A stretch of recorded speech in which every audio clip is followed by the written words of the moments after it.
Welcome to Paradice. Adrift and Aldhalor, our weekly actual play D&D show set in our homebrew world of Oradun.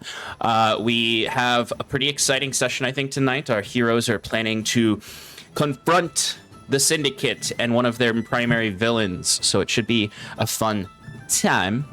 As always, our music is licensed through musicbed.com. And we use Bardly to distribute it to ourselves and you fine folks. Find tools for your own content creation. Bardly is a really good one for your home games. It's got a great selection of music in it. And it only costs $5 a month, I believe. And occasionally we use TabletopAudio, but that's more so for other shows when we have them. I'm going to bring our good friend, the one, the only, Shannon Roby. That's me. Hi. The bars are moving. Oh, excellent. Excellent. Good. Thank you for checking before I did my whole spiel. Mm-hmm. Hi, friends. Welcome to Paradise. And it's Wednesday. For those of you who have joined in tonight, we've started playing on Wednesdays. So, yes. Yay. I almost said Happy Monday. It's not Monday. Okay, so I'm going to talk about our... Wednesdog, or... We never remember the Aldhalor ones. No, I don't remember it. I have them written down. It is, yeah, it's a Himmel. It's a Himmel. Come on, guys. It's a Himmel. Do you not a Himmel nor or whatever the ending near. A Himmel near. Yeah, it's a near, Steph. Do you not immerse yourself? They're all nears. You're a near. You're a fucking near. Oh boy. Anyway. Yeah, it's fun. It's a Himmel in Oradun also. Oh, look at that. That's the only reason I know. And because that's fight night. Yes. Tonight is fight night. Yeah. It is fight night. But before we get to that, I need to say my shit. Starting with Underground Oracle Publishing. Should go to the bathroom. Oh my lord. They are a TTRPG publisher creating new worlds in the Cypher system and beyond.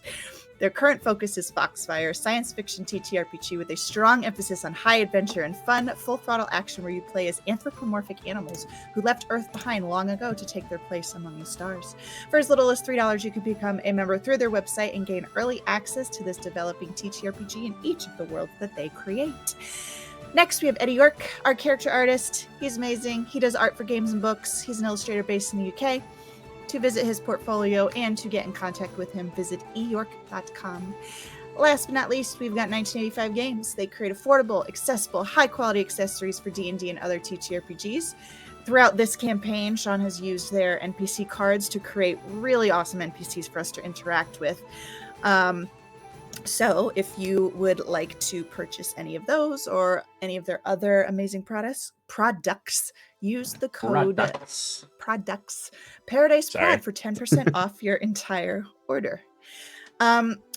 So truth time. I tried to get the VOD started today, but somebody didn't answer me. I was working, and then I fell asleep. That's what happened. I took You're remote on Wednesdays, right? So that, yes. Well, actually, technically, I was in the office, and I got home around 3:30. I messaged you at that time. I know you did, and it's funny because you had the first message you sent me, and the second message you sent me started with the exact same thing. They did. So I assume I just didn't really read it. Perceive the second one. No, I did read the first one. I did read the first one. You didn't respond to that one either. Because that one was asking about tattoos, and I was like, I got to think about it. Yeah, you didn't even acknowledge it. No little reaction or anything. It's exciting. I know. Guys, we're getting matching tattoos. It's going to be fun. Yes, anyway. yes. Shannon and I are going to get some tattoos. We don't know yet. We don't know yet. That's what I asked him to start thinking about it so we can plan it. Well, I'm going to bring the boys in. It'd be me with a thumbs up going... I actually love that. Yeah, We're going to get it on our backs. Our whole backs, just like Steve-O's tattoo. Well, I think that's a good segue into it's great. Our recap. Let's do it.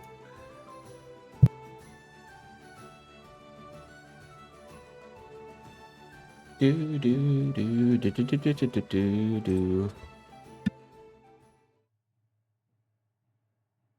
So, last time on Adrift in Aldhalor,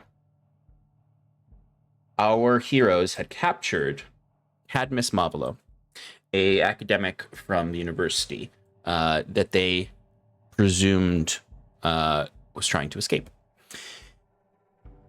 They interrogated him with the use of intimidation, persuasion, and handy truth serum.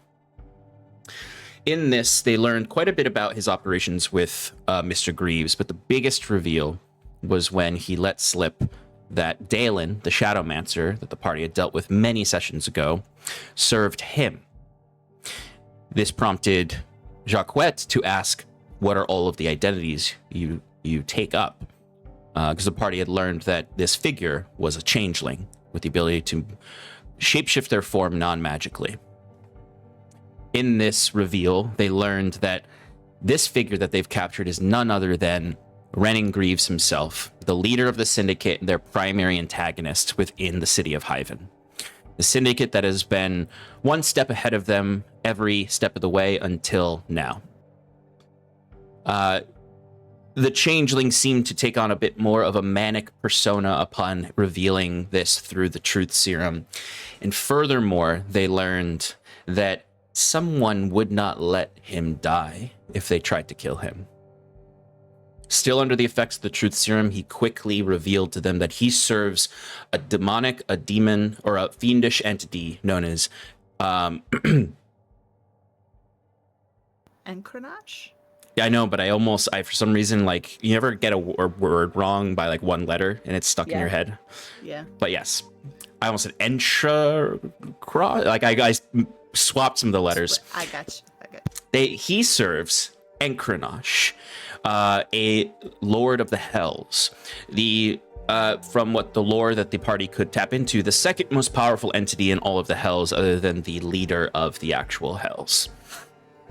Also, the orchestrator of the Abyss.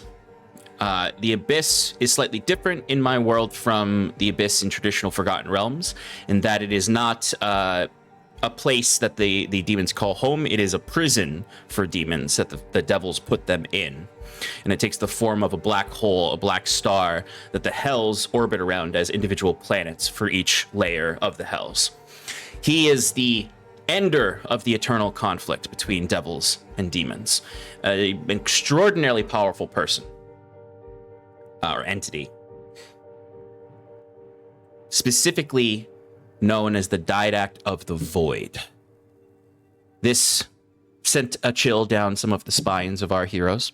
And Ro, Saskia's fiendish patron, revealed a little bit about Encronache, that when she asked, is he world-ending bad? He responded with world-dominating bad. And also suggested to Saskia that he, Ro, is trying to escape the hells because of certain patterns he's been noticing. Things happening in the cosmos, which they can unpack after they, later. And he said, if Encronache is also noticing those patterns, it means that he may have a similar plan to Ro, which is escaping the hells. And as we all know, these cosmic beings over and over again want to come to the material plane of existence, which would mean that Silly Ro, charismatic former human bard, wants to escape the hells for his own safety. Encronache, Didact the Void, most likely wants to take the material plane and bring his fiendish armies here. They also learned that Encronache has infiltrated Halcyon, the dominant political force of Aldhalor, at every layer. That this plan seems to be much more, perhaps old, but also much more deep than the party realized. It was in these revelations that Fyrn, perhaps angry about this, but also threatened, killed Greaves with his Ithil Dagnir, trying to call his bluff. The form of the changeling immediately melted into a shadowy ichor that bled into the stonework of the room and disappeared. The party, at this time, does not know what that means. if he is actually dead or if he was not bluffing and Incarnache has in some way taken his soul to keep him alive. With few words, Jacquet cocked his special crossbow and said it straightforward. They have to take this fight to the Syndicate. And that's where we left off. The party is leaving Sigel's library to head to the Widow's Ward to take on the Syndicate. Now, it is still pretty early in the day because you captured Greaves in the morning. So, Iron and Mana, what would you like to do? I'll say you're all gathered at the entrance to the library. So are we like going right now? Like right now? I'd like to stop by a potion shop first, but then yeah, right now, right now. Right. Could we, before we, just go in weapons blazing, can we like establish some sort of plan so that we don't just start killing? We've done that once before and it didn't end well. When was that? Billowgrass? I think that ended very well, actually. Remember, we were hailed as heroes. We solved the issue. Okay, well, let me try this again. I don't want to mindlessly kill anybody again, so I'd like a plan. A reminder that this is the Syndicate we're talking about. They have at every turn undermined us and the people of Hyvin, stealing from them, destroying their livelihoods, and overall leading to a lesser quality of life. So, if they are to die, it's a deserved death.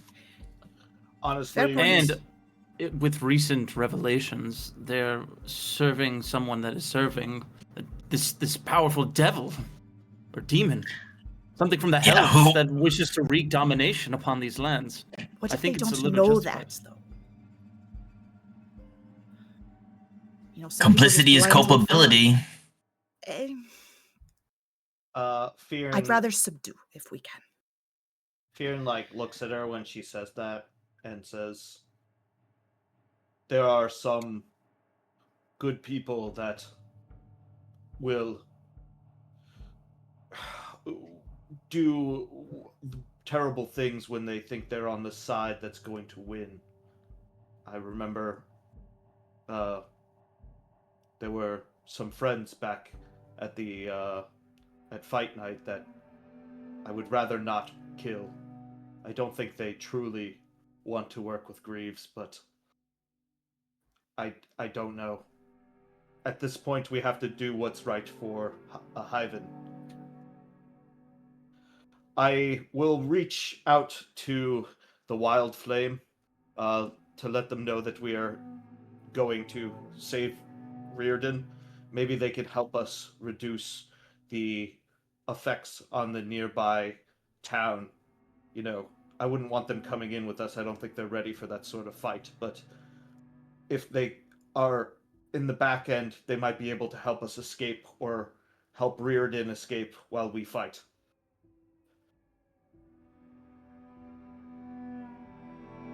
Is that enough of a plan for you? I suppose. Let's just go before we overthink it, yeah? I nod.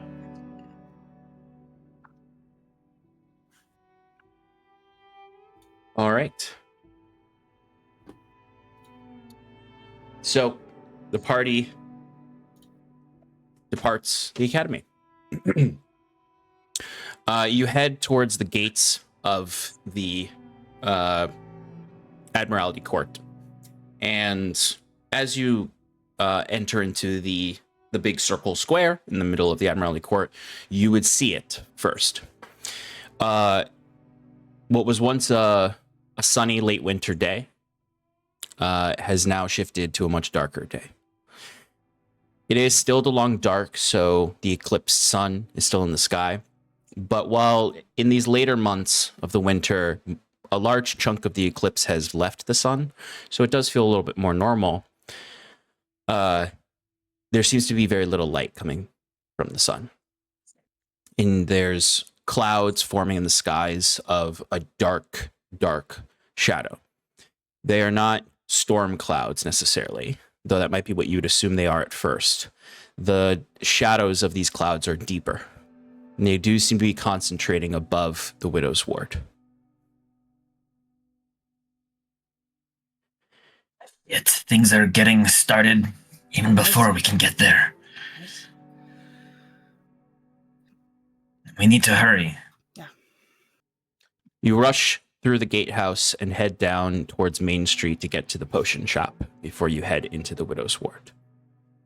Easy enough to do. There are it's like everybody is stopped in the street though, and is just like staring up at these clouds. You see some people grabbing their families and running to their homes, who might be presuming there's something dangerous about to happen, while others just seem transfixed by it, really.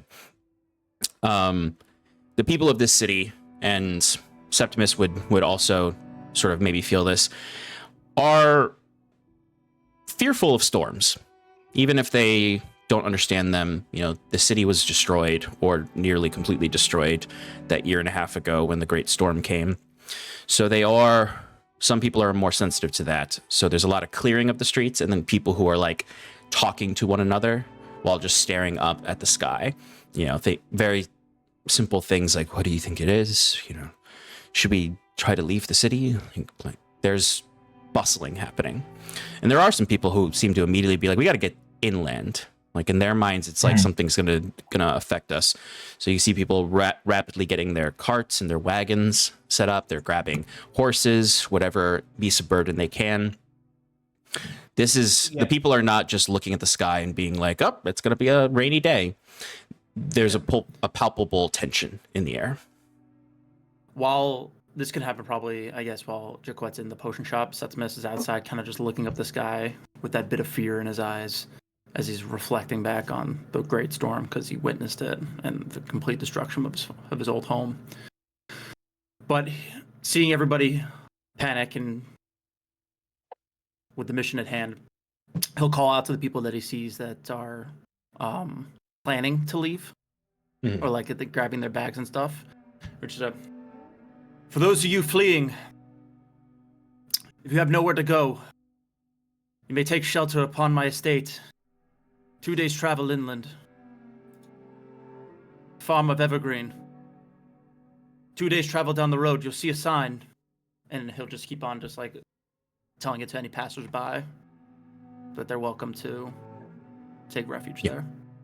Absolutely. There are definitely people who are like, they don't really know what to say to you other than like, thank you, or they nod their heads.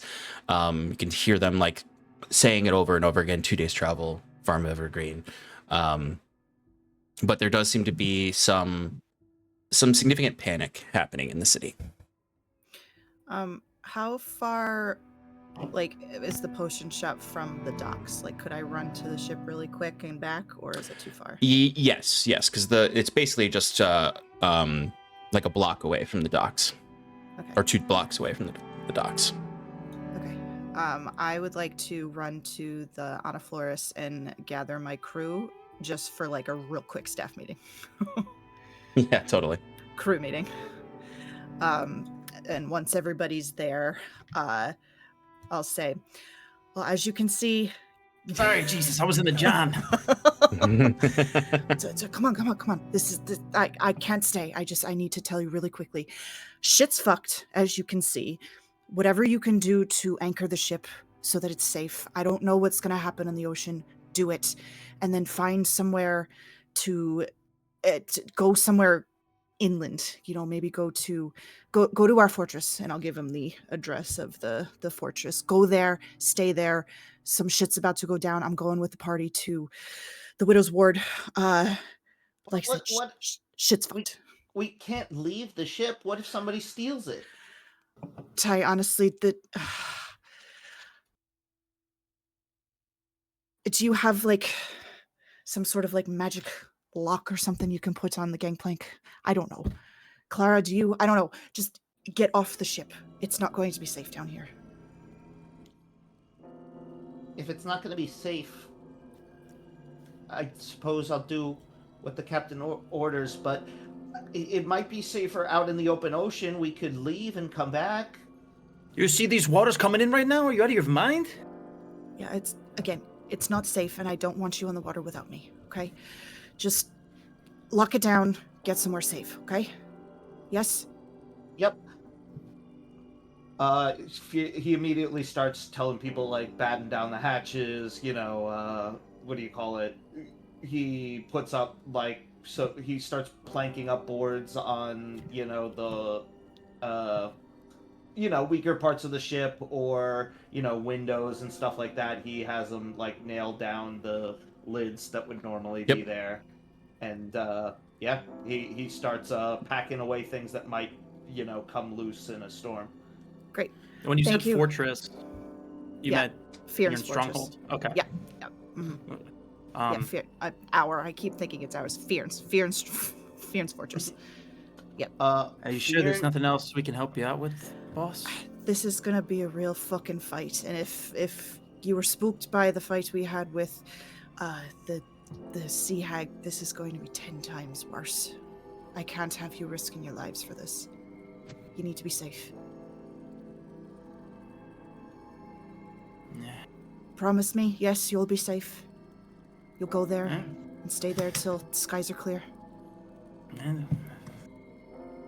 Will do.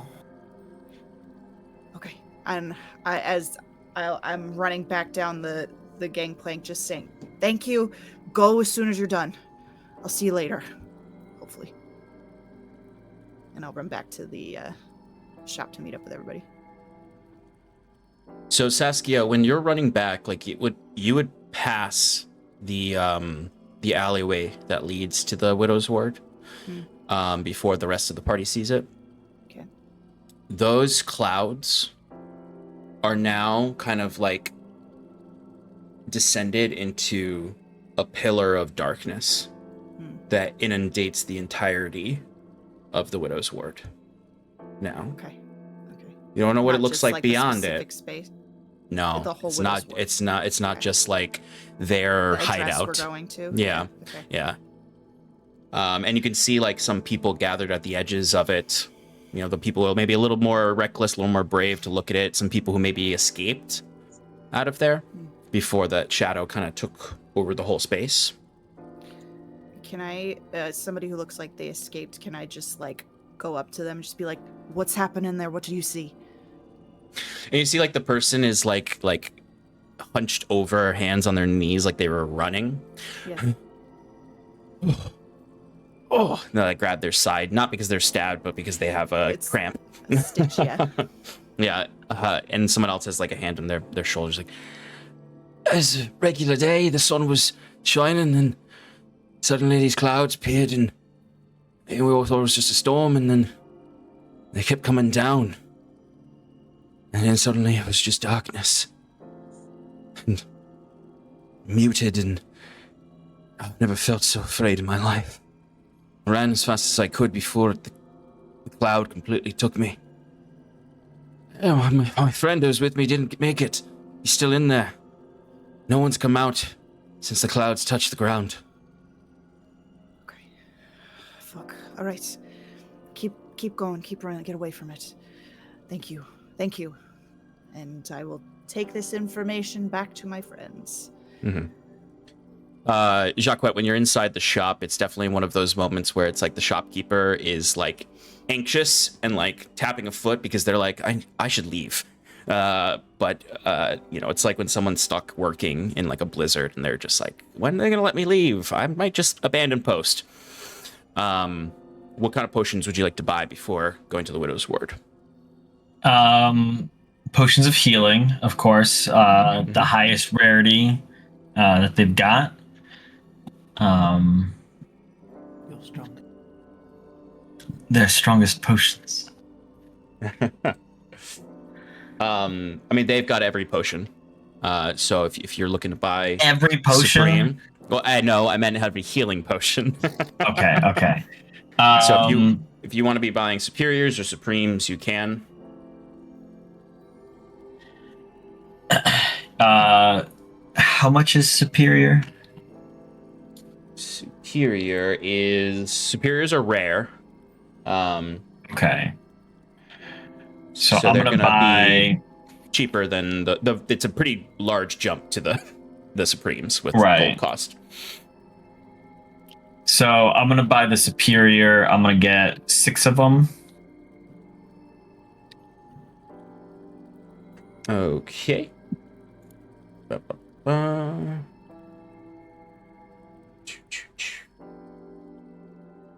Just making sure.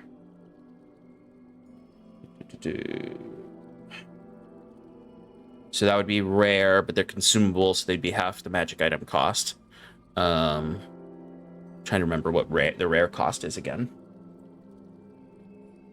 I think it's 4,000. I think it's 4,000. So each one would be 2,000. All right. So 6 would be 12,000. all right. Let me double check how much I've got here. I can check it if you want.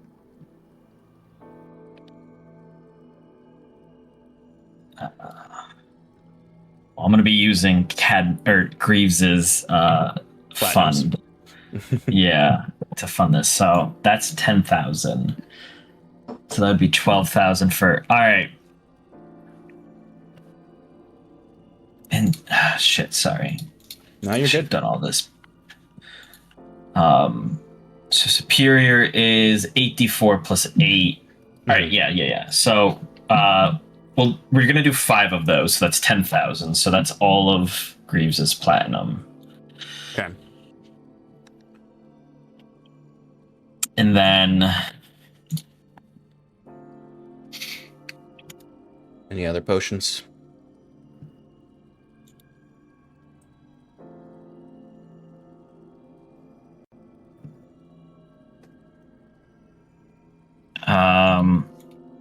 can I do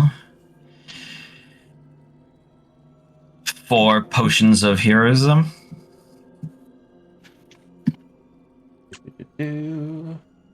Yes, they would have those. Can you Cool. give me a haste? Potions of heroism are also rare. Yes, so 2,000 each. Yep. So that's 8,000 silver. If you want to buy one, Sass, you can, but I'm not getting them. I don't have enough. Okay, yeah. I mean, if I thought you were like in the store just getting stuff for everybody, but if you're like, I'll go. Yeah, you guys are right outside. You guys can go inside as Okay. well. All right, I'd like a potion of haste, please.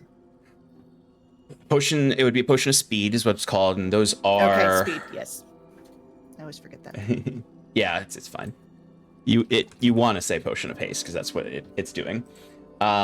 So very rare would be very expensive. Okay, like expensive.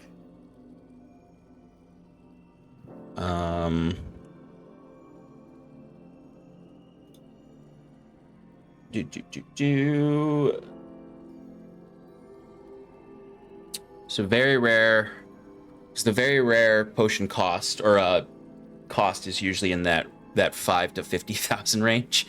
So I'm gonna say for a potion of speed, you are looking at spending 8,000 silver for that. Okay, that's fine. I have that. Sean, what about a potion of necrotic resistance? So those actually are way more affordable. Those are only uncommon. So you're looking at that same 150 that or 250 for those. I'll get 2. Okay. It's 500. Okay. Does anyone else want any potions or reagents? They also sell reagents here. If there's any spell components you need. Revivify. Yeah, how much diamond do you got? I You could got a use bunch more of dust, diamond. right? Do you need like an actual diamond, or do you need like the dust? You need the actual diamond, because diamond dust is a different type of reagent.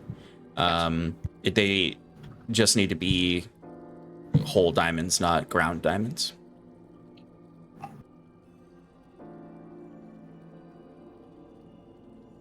So any diamonds? Yes, I need diamonds because somebody had to use Greater Restoration on somebody.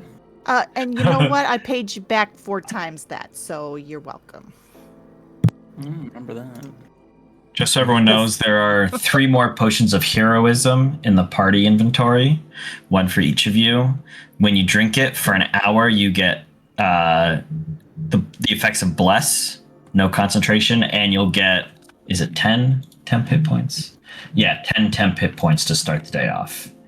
And then I've put the potions of healing superior in there, but I imagine Jacques will dole them out to 1 person each. 1,000 gold points, silver points. So you can get 1,000, or do you want to? What is Revivify again? Revivify is 300. So you want to buy 900? Yeah. All right, so you can get 300 GP diamonds. When they're in their like whole form diamonds, I do allow you to kind of like. It doesn't have to be like, oh, I have exactly a 300 gold piece diamond. If you had 1,000 silver pieces worth of diamonds, they could be used in any combination. It's just the dust is a different reagent from the diamonds. But okay, 900 silver for you. Anything else? So Fyrn, having his men from the Admiralty Court, as well as his men from the fortress running around town spreading the news, I'm sure they're scattered around town. Mm-hmm. So as we're getting ready and preparing, Fyrn is just kind of running around with Septimus, looking out for people that he knows that he can command and have them spread the word to his other men to help evacuate the city. Do not enter the shadow area. And when you feel like you're like once everybody is clear, go to the border of the shadow area and group up and prepare for battle. Do not enter unless otherwise warned. Prepare for battle. Basically, they're gonna like be the front lines. If it grows or expands, back up. That sort of thing. Totally. Yep. Yes. So they will. I would have shared with all of you like what the person said as I ran back, that can't see, can't hear, feel really scared. Mm-hmm. All right. Anything else that you would like to do to prepare before you head to the entrance to the Widow's Ward? I would have spent the minute. I did, yep, spent the minute, but I also just realized that I can cast False Life on myself at will, so I'm going to do that until I get my HP back to save my potions. Okay. Isn't False Life temp hit points? Yes. Yeah, I think it's temp. I'm going to get the amount of hit points I need to what I would have been for. I'm going to give myself 23 temp hit points because that's what I need. Instead of healing yourself, yeah. Correct, yes. Oops. So, Sass, False Life doesn't... Temp hit points don't stack. They don't. No, okay. So you would need to... You would do... you would just have the rolled temp HP. 2d4. All right. Does it say what spell level you cast it at, or is it just the free first level version? It says... it's first. It says first level. Yeah, then it's the first level. I was just gonna say if you had used your regular spell slots, it would have been more. Without expending a spell slot, you automatically get the highest number on the dice.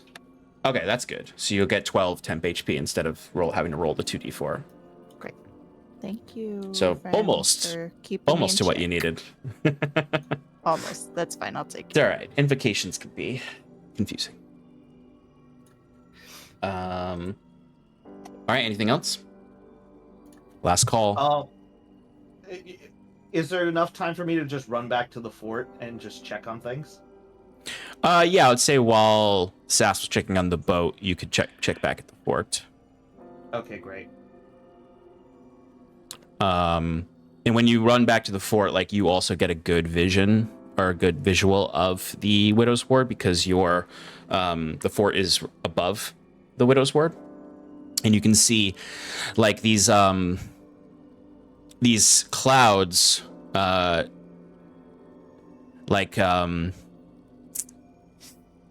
way they move is obviously not by the wind, by their own intention. And you can see like clusters of light inside of them, this like dull pale light. So there's definitely like, it's not like complete, like everyone's blinded when they walk in. There is seems to be some sources of light inside. If there's anybody like besides like using the fortress for defense, I warn them that all of my men are, currently out there trying to save people. If you plan to stay here, you will be at the mercy of your own, thing. Defenses. Or just send my crew. Yeah, basically, I'm like, It tracks. It tracks. Yeah, defend it at all costs if you wish to save Hyvin. But if you are here for security, we will try our best to defeat this threat. But God help us all. You mean Machina help us all? Nope. Thank you. Don't do that. You know what? The funny thing is that the fort is actually probably the safest place in the city, because there is the hollow ward against fiends on the fort. True. That's right. That's right. Okay. All right. Yeah, I head back to the others. Okay. So you've gathered your potions, your diamonds, and now you stand at the crossroads that leads into the Widow's Ward. The people who are hanging out around the edges are definitely all gone. The streets are empty, basically. Main Street emptied itself while you were getting everything prepped. There's probably, like, some people are probably being conservative with their fear and being like, well, we're in the mercantile exchange. Like, we're away from it. It's like 10 blocks away, so we're safe. While others are, like I said, like, we need to get the fuck out of this city. And like Fyrn's foot soldiers are definitely like going to anyone still here and being like, you should probably leave. But you all stand now in front of this miasma of darkness. It's Shannon. You have Devil's Sight, right? So you can't see through the clouds themselves. They are a physical cloud that obscures, but the darkness they create, you can see through. So like the rest of you, it's a little harder to really see through it. Sass, that means that it's not like a super far dark vision though, and it's more akin to like dark vision for you in this space. But you all stand at the precipice. And it's like even though there's like little wisps of smoke, it is definitely like a very delineated wall of shadow that you'll have to step into. Jacques pops a healing potion. Blah, blah, blah, blah, blah, blah, blah. Smash. Pops a potion of heroism. Blah, blah, blah, blah, blah, blah, blah. Smash. Okay. Are you ready to do this? Hang on. Yes. Yes. I like to imagine Sass actually saying that, being like, wait a minute. I will also go my potion of heroism. Well, those temp HP won't stack on my. No. 10 hit points never stacks, no matter what. No matter ever. What. Yeah. So then I won't. Otherwise, you would be able to like break the game by just casting False Life on yourself forever. Yeah, okay, that makes sense. All right, never mind. Right, I can see for a distance through this. How do we want to do this? All right, you lead us. You get us safe and quickly to the location that Greaves told us the Syndicate's hideout is. we avoid as much conflict on the way there as possible, save all of our resources until we get there. And then, turning to Fyrn, we fuck shit up. Fyrn is going to cast. He's going to drink his heroism potion and his necrotic potion, and he's also going to cast protection from evil and good on, let's say Saskia, since she's leading the charge. Thank you. So, yeah. You remind me what that does again? Gives fiends and other things disadvantage on attack rolls against you. Nice. And you can't be charmed or frightened or possessed. Okay. Which is very good. Okay. All right. All right. You all... And that's a concentration 10 minutes. I'm also going to cast... So... Is the casting of the thing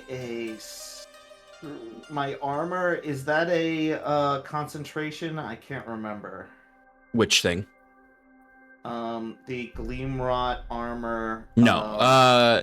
Yes, actually, it is a concentration. The form, the Guardian of Nature form. Right. Yeah, so you probably want to save that. Yes, I'm already using my concentration, so I'm good. Okay. Jacques also loads his crossbow. There, nice.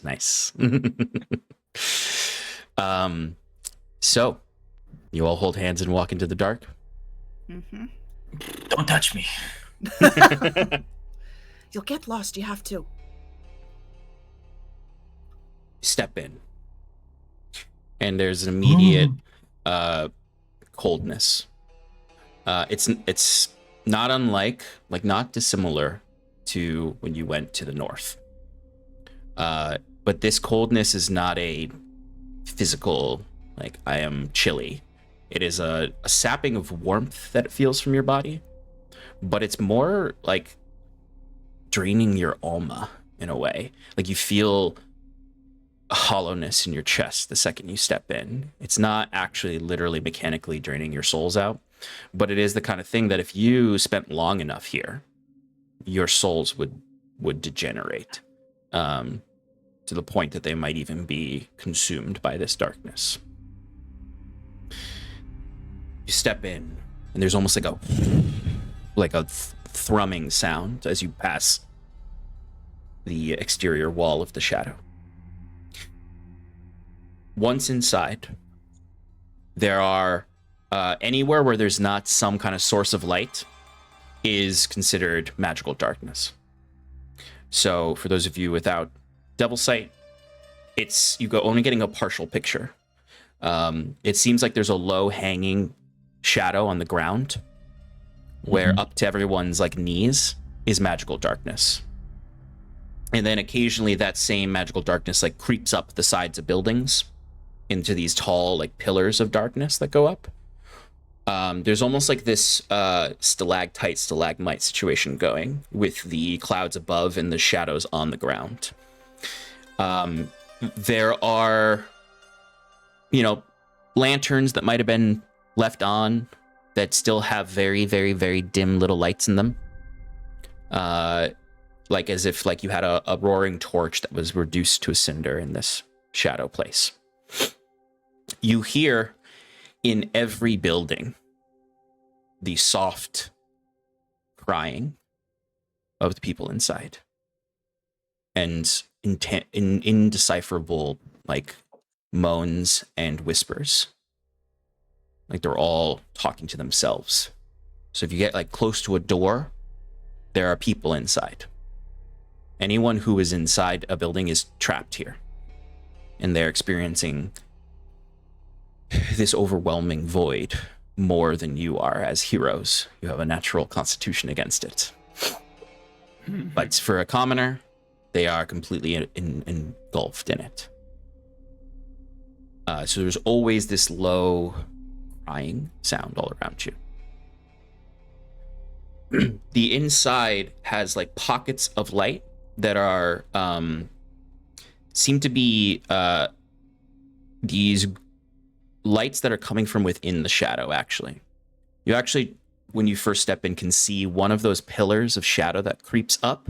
They almost become like de facto like lanterns themselves, where they form these like bulbs about like 10 feet off the ground that sort of spread the shadow and have a blue light inside, this pale blue light that just gives this eerie glow. There's always a little bit of a dense fog, so it has that like your high beams in fog effect. Those of you who had the kind of like lore understanding of Enkernosh might presume this is what the world is going to look like if he wins. A perpetual world of darkness and void and sadness and sorrow. You're about 5 feet in, and you can see the whole of this shadowy cloud structure is kind of hollow. Like it's actually literally a wall all around it. And then you can see off to the northeast is where the clouds in the sky kind of descend down into a pillar, and there's clouds that come up from the ground meeting them, sort of in this ethereal twist. The shadows themselves have kind of like an ichor to them. Like even where those bulbs of blue light are, like it's not like there's a light within a cluster of fog. It's like the pillar has become a plasma almost. It's very symbiote venom in that way, like this sticky ichor. Where that main trunk, that main pillar of darkness is, you could recognize is where you're heading. Mm-hmm. But right now, you're on that straight alleyway where to the left or to the right is the De Leon brothers enclave. Shops on the left and right, and apartments. And then it opens up into the actual Widow's Ward, where the Otter businesses. And there's the road that goes left that leads towards Piscator's Row, and the road that leads right that leads towards the abandoned tenement housing where the address to be. Right now, in this pale, dull blue light, there appears to be nobody on the street before you. Sass, you really can only see about, I'd say, 60 feet out. So beyond that, it's just like darkness. Okay. I'm just, moving with a purpose, keeping my eyes peeled, and just leaning everybody straight and then to the right so we can go right to the address that we were given.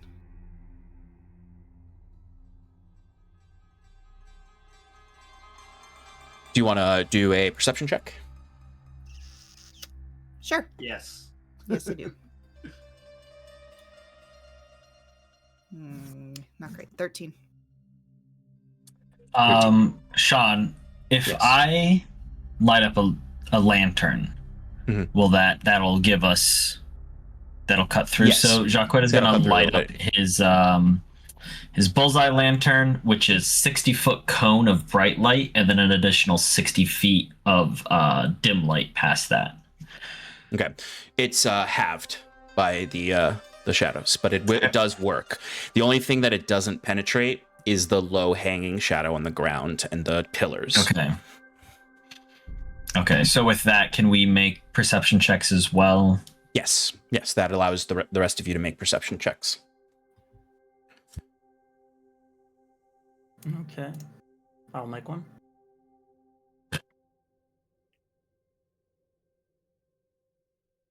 Oh my god. Get those bad rolls out of the way. It's fine. Yeah, it's true. It is true.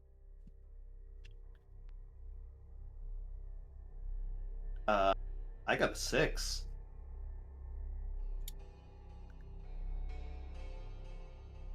All right, so we got a 6, we got a 13.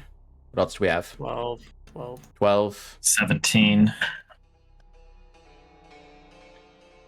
Okay, 17. All right, so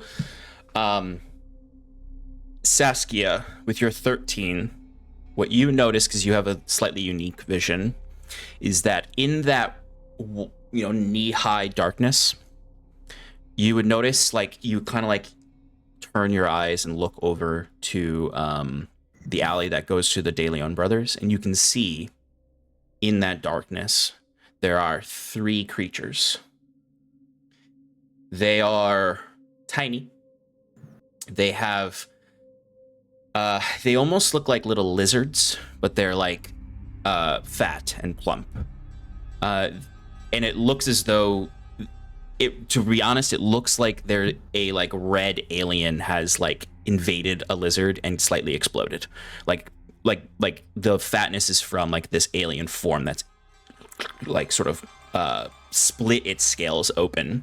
So there's like these green scales, but then there's just this like tentacled like dark reddish violet flesh, and you can see the heads of the lizards are split completely open down the middle into a mouth that has these tentacles coming out and many layers of serrated teeth. There are 3 of them, and they are feasting on a corpse. I'll just whisper to the crew, don't everybody look at once, but there's something eating a buddy on the right. On the right. They won't be able to see it because it's underneath the darkness. Okay, well don't look because you won't be able to see it, but I can see it, and it's fucking gross. Just keep walking. Okay.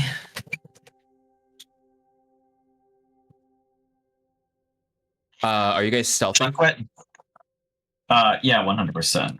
If you can, while you're carrying a bullseye lantern. You can at least be quiet. Gross. Ugh. Would you say those creatures look like they're from the pits? They definitely look like they could be lings of a pit, pitlings, if you will. I won't! How dare you? But they are tiny, like they're like the size of like a house cat. They're kind of cute, but kind of gross. Okay, they're not cute. Shannon, you need to reevaluate yourself. They're literally like bulging lizards that have a parasite inside them. That is the like demon that is them. All right. Hey, I'm a demon. How's it going? That's what they sound like. So what were those stealth checks? Oh fuck. You mean the one I have with advantage? Mm-hmm. You mean the one that I have with disadvantage? 12. Wait, we all roll those stealth checks? Do we all have Yeah. to? If you want to be cool, Michael. That was me. What was that? Oh. What? That was Samantha. 2 rooms over. And she is very proud of herself. I love that I just immediately was like, Michael. How dare you? I don't like you. Self-exhaustion, John. Do I get exhaustion from that? Can you hear her cackling in the background? Yes. Because Yeah, she's so happy about it. You don't get the exhaustion. Nice.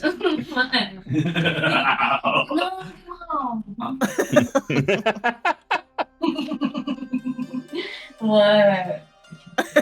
Yeah, I said that. I muted for him. Oh goodness. Shannon, what'd you get for your stealth check? 12. Fyrn, what'd you get? 7. All right. Oh no, my pen doesn't. PEMDAS? I could have shot him with an AoE and just called it a day. You didn't. Save resources. Fucking hot in here. Now That's I'm 'cause gonna you're there. do it anyway. You just run. Right, red. All right, so we had a 12. We had a 7. What did you get, Jacques? 34. And Septimus, what'd you get? 18. Ooh. Oh wait, no, hold on. Yeah, I was about to say with I was gonna say disadvantage. Machine Man. 18. Wow. What'd you get? That's Another awesome. 18. Another 18. Very nice. So I'm gonna say lucky for you guys, Jacquet's so good at stealth. So I took the average of your stealths, which was a 17. Thank you. Thank you.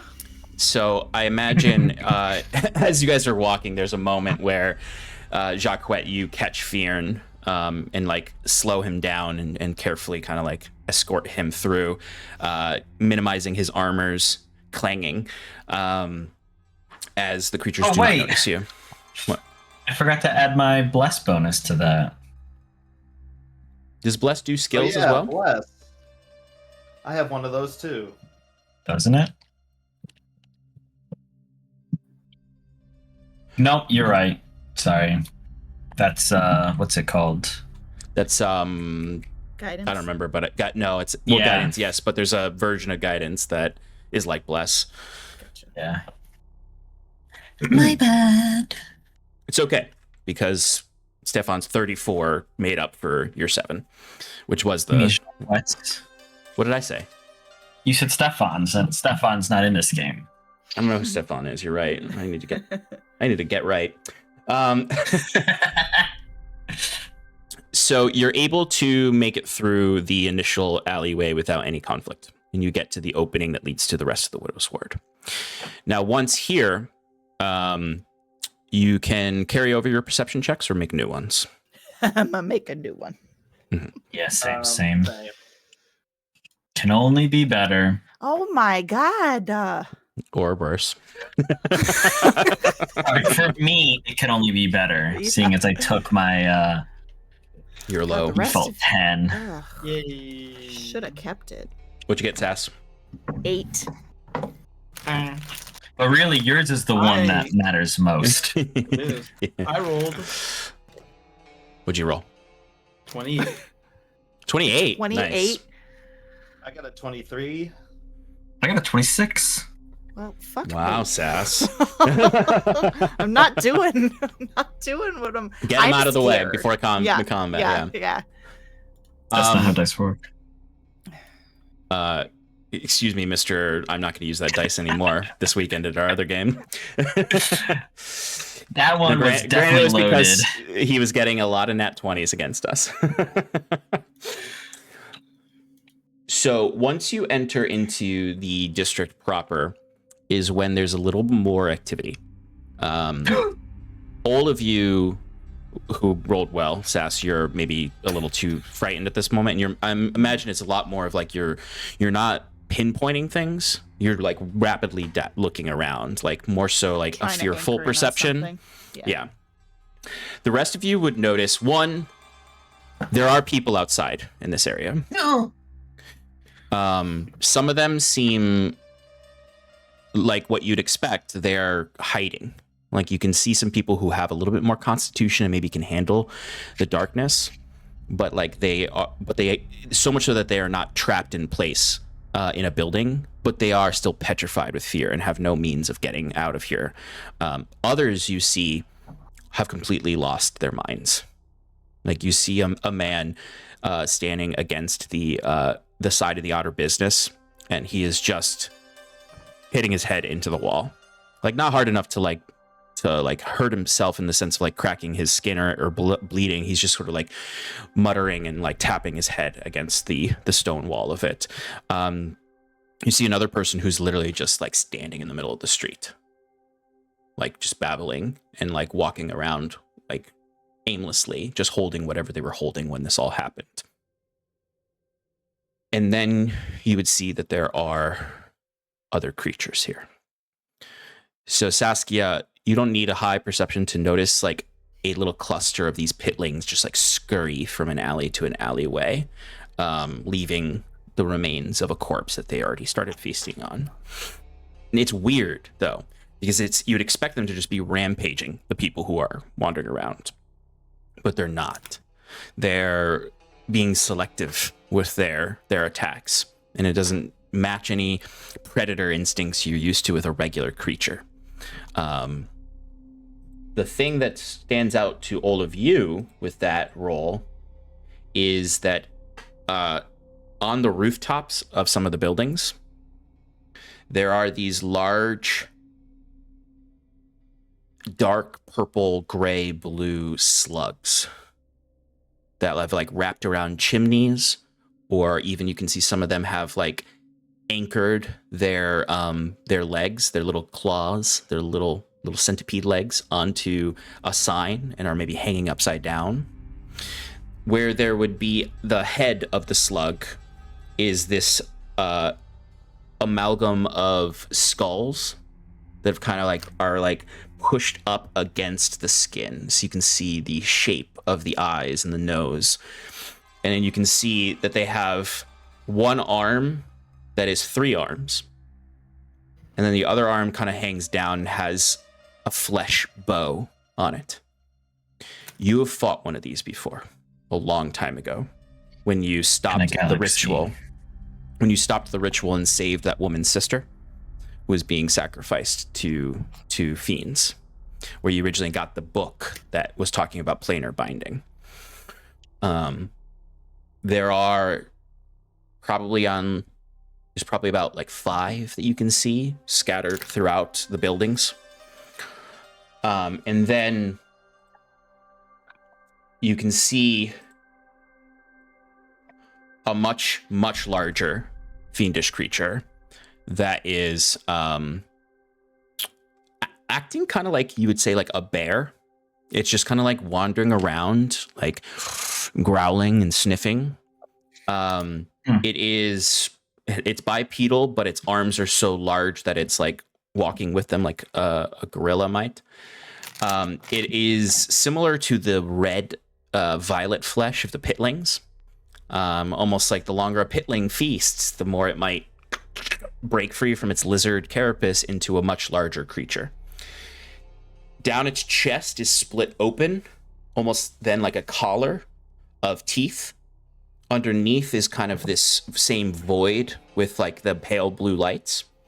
And then its head has these huge jaws that have the pale blue light inside its mouth. It has no eyes, but a crown of tentacles that kind of squirm behind it. It's like a mixture of scales and like gooey flesh that makes up its body. And there are several mouths all over its body, almost like scars have been split open and fangs formed on those scars. And then it has its eyes. It has its eyes basically anywhere but its face. So it just has like these split open parts where instead of teeth, there's eyes. And they're all got this like opaque paleness with a single slit down the middle.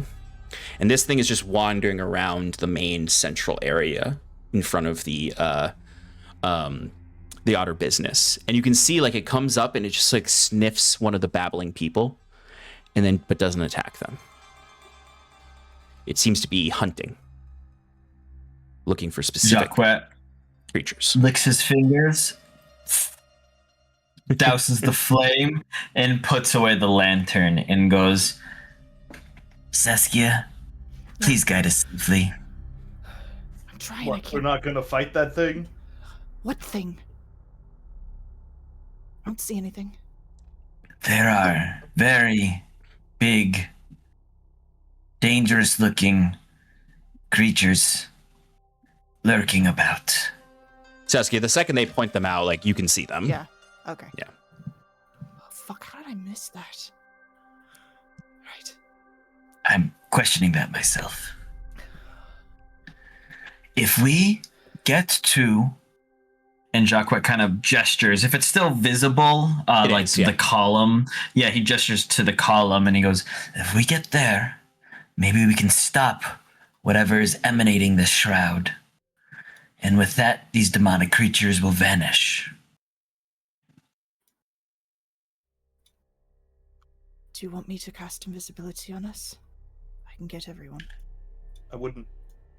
I wouldn't bet on them vanishing, but you're right. We have more important battles to fight now. We could handle clearing out these demons once the real threat is sealed.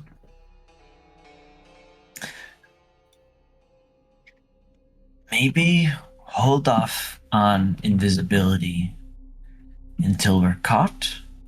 Okay. Okay. I will try my best to guide everybody around this thing. Okay. And Sass, again, it is like that focus where it's like, it's not that you couldn't see it. It's that I just missed it. They saw it before you is really what it is. Yeah. So you can start heading down the right path towards the tenement housing where the hideout is. I would allow anyone to re-roll their stealth if they would like, or they can keep what they got. Sean, is it possible that Much better. I rolled better. from our, process of exploring the underground of Hyvin, have we ever traveled through these streets? I remember we explored down below the Widow's Ward before. So what you explored before was actually below the Lighthouse District. Most of the tunnels that go through are beneath the Lighthouse District. So you're more likely to find a tunnel that leads between those two than underneath the Widow's Ward, because a lot of the tunnels are in the big tall rocky cliff that the Lighthouse District is on. So there's definitely tunnels that you could find to get to the Lighthouse District from here, but not necessarily stuff that's underneath the streets you're in right now. Okay, I'm gonna keep an eye out for entrances in case we need to make a getaway. That could be a good means of egress. Absolutely. Shannon, what was your new stealth? 25. Ooh, nice. Fyrn, do you want to re-roll? Oh, stealth? Yeah, probably. I will say that now that I can see this creature, Sean, I mean, never mind, because if I were to cast a spell to try and, jump out of its vision or, avoid it, I don't think it would probably just hear that, so I'm gonna just roll stealth. Okay. Okay, so this time I rolled a 4. It's like Saskia just absorbed more of your roll. All right. Like I said, we're averaging these though, so.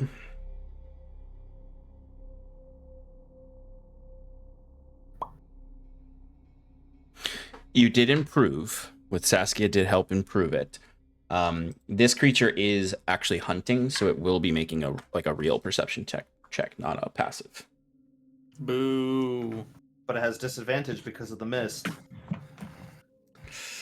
I'm sure it is. If it's looking for me, it has disadvantage because if it's fiendish, because of the protection of from good and evil. Nope, that's tax. Nope. Shit. So I will say it has to get a 15 or higher to catch you. One of these days, I'll roll a understand 15. all the rules.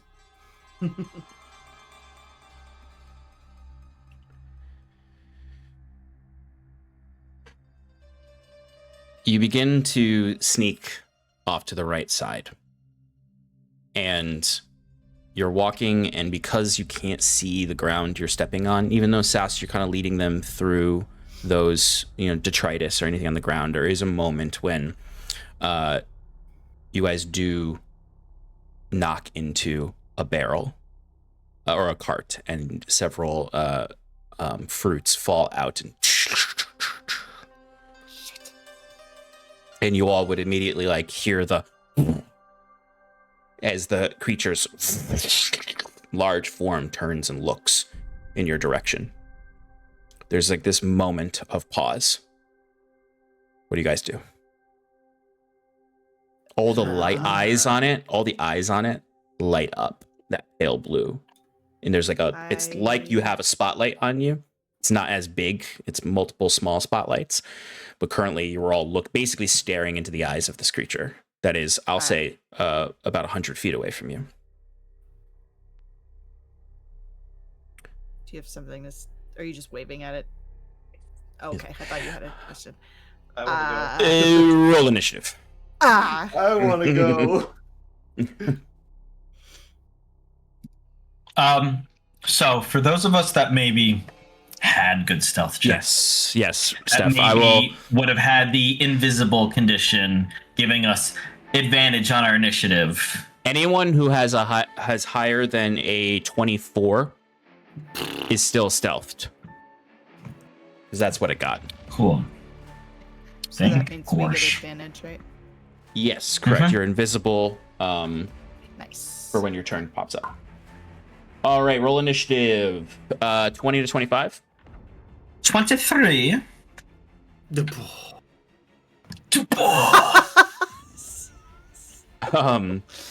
15 to 19. 18. 10 to 14. 11. What'd you get, Seppi? 5.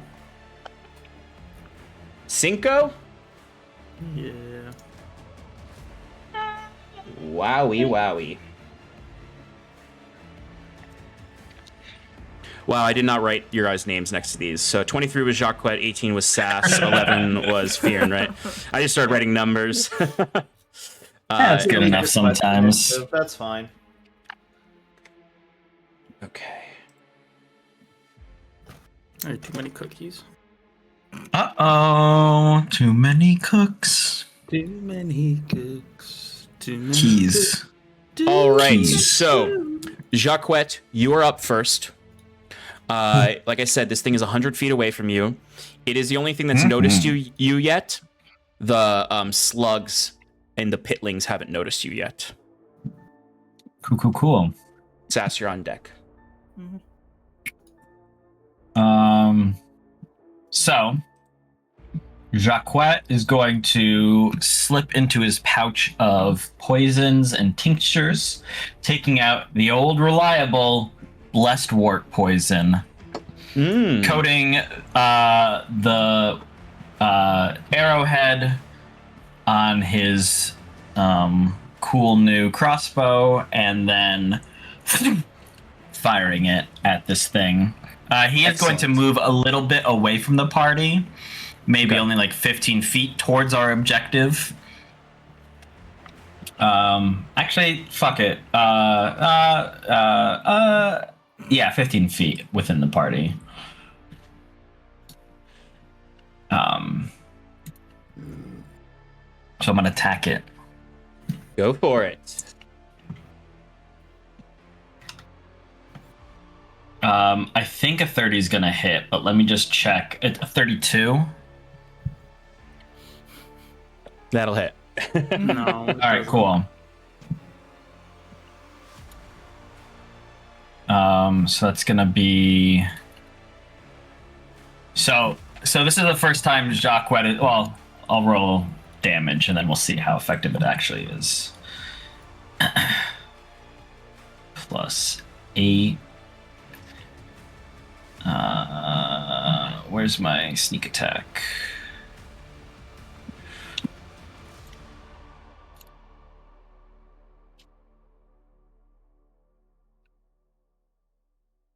All right, so it's going to do 33 magical piercing because I loaded it with the +1 crossbolts. 9 radiant damage, and then I'm gonna ask for a DC 18 con saving throw. On saving throw, okay. It got a 20, dirty 20. All right, so then it does not get dazed. But this is the first time Jacques has fired this thing with all 3 in front of you all. So he like kind of scoots back, like a little scurry almost, kneels and aims, and just there's almost like a tension release in the air as all 3 bowstrings whip their payload out, and all 3 fly true and strike this creature. Yeah, Man, like it literally sounds like the Jacques just did something really cool, but I have no idea where he is right now. Yeah, like literally the fiendish miasma around you, like whoosh, like warps around you as that tension is released, as those bolts all hit the creature in the chest, and it lets out this monstrous roar. Saskia, you're up. Getting my shit together and remembering that Jacquette said wait till we're caught, I'm going to use my action to cast invisibility on all of us. Okay. Using my invocation. Because I can do myself and then just making sure I have it right. My highest level is 5th level, and I can do an additional creature every spell slot above 2. So it's myself plus 3, so that's everybody. Correct. So we're all invisible. Okay. Are you still holding our hands? The creature is up now with Fyrn on deck, and the creature is going to charge towards where it last saw you all. So it is going to have to use its dash action to get near you. But it is like galloping across the courtyard towards you. And upon it galloping towards you, you see all those slugs activate. Now you are invisible though. So the slugs will need to actually look for you guys. They don't just know where you are. But the Wobbleos have been activated. Wobbleobs. Wobbleos. Wobbles. The wobble slugs. They are scary. Sorry. Not with a name like Wobbles. This is why I have to share the pictures from the art to you guys so that you properly are scared of them. Oh God. Yeah. Yeah, that's It might not have what I was expecting. might have a funny name, but it is Oh, fuck. scary. And this is what's galloping at you. Oh, dear. Okay, Gross. so it does this full run forward. It cannot get within range of you guys to attack you yet. When it gets to where it is, which is 40 feet from you all, it does like frustratingly like move around, like scraping up the earth and twisting the miasma around it. It is looking for you. It can't see you because you're invisible right now at this range. Fyrn, you are up. Can I have just said, keep moving at the end of my turn? Yeah. Or it's too late? No, that's fine. No, that's fine. Fyrn, what would you like to do? There's a big enemy 40 feet away from you. Saskia did say, let's try to keep moving. What do you want to do? Septimus, you're invisible. You're Fyrn invisible. is like pretty much planning, assuming that we are going to run, and kind of just like readies an action to run with. Like basically he starts pulling on people's hands, like ready to run in the direction that we're supposed to be going, but like doesn't want to leave without people and can't see them. So So you're basically you're holding a dash action to run when the party starts running. Correct. Okay. And I guess we'll say for the trigger of this is once you've seen like everyone starts moving away, you'll get your dash action and then your regular movement. Sounds good. All right. Septimus, you are up. Same thing. You're invisible. There's a large monster 40 feet away from you. 5 slug monsters that are various ranges away from you.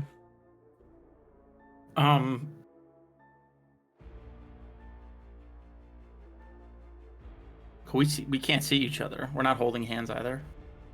Yeah, you wouldn't be able to see each other.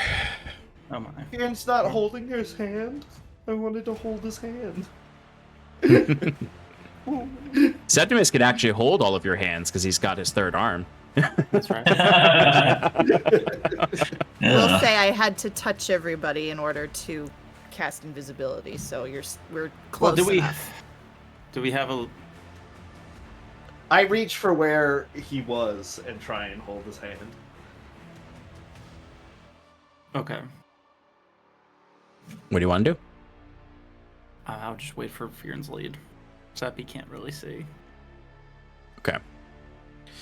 All right. But I'm waiting And- for your lead. I'll say that Septimus can whisper that to you, so that Fyrn, your dash action will still trigger if Sass and Jacquet start moving. I mean, I'm Okay. okay with just And I'll hold my dash. I'll dash as well as an action. Or hold. Okay. Excellent. All right. So you're holding your dash for when Fyrn starts dashing. Yes. All right. Okay. So It's we a get Congo to line. the end of the first round. This is not to throw a wrench in your plan. This was pre-planned to happen.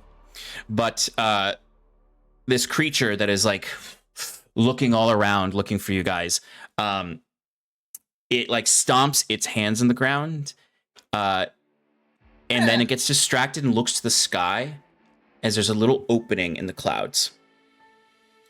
And then you could see, like right at the chest of the creature, you start to see like arcs of lightning.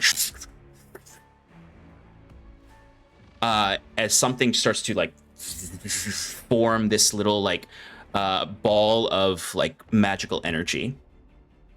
It's similar, like it's not dissimilar to the shadows around you. It's like a little black hole forming. And then there's this burst of light from it as the creature starts to take some damage. And you see where that is, and then comes back together, is Bruce. You sneaky son of a gun. Yay! Let me really quickly put all you the cameras. Alex! What's going on? Hi! Hell yeah, what an entrance. Is he level 20? Yeah. No, he's not level 20. Well, yeah, Sean wouldn't let me. I was like, well, okay, I'll come back when I'm level 20 then. Alex, roll me 68. 68? Wow. 68. 68. The number 68. It actually means 68, 68. There he is. Look who There it it is. Beautiful face.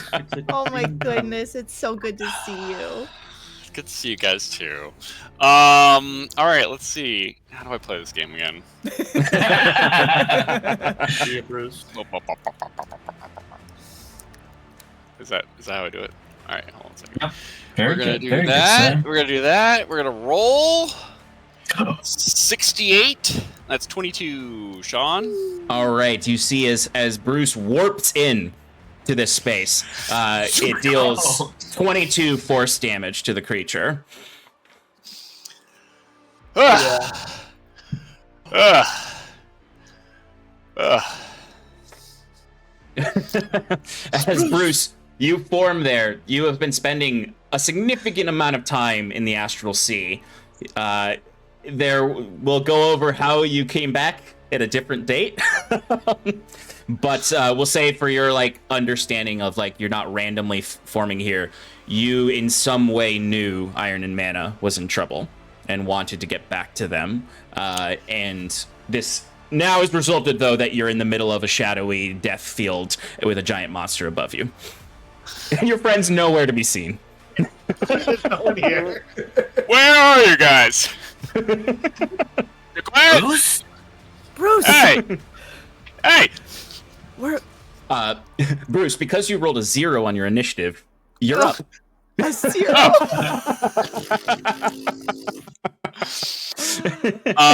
So Sean, I could see this guy. This Oh, easily. slug. Yeah, okay. Or the giant, the large guy. So I think immediately what I'm gonna do is I just kind of wanna. I mean, I've been thinking about. I can use it's a large creature, right? Correct. I want to use I can't do this. Okay. I want to sorry. I want to use Aldhalor's resilient sphere on it. Excellent. And just trap it. So Bruce takes out his cube that is in his pocket. He spins it around. It shines, it pulsates really quickly, and there's an attempt to contain this creature into a sphere. Excellent. And that's a dex save, I think? It is a dex save 20. Ooh. Oh. Okay.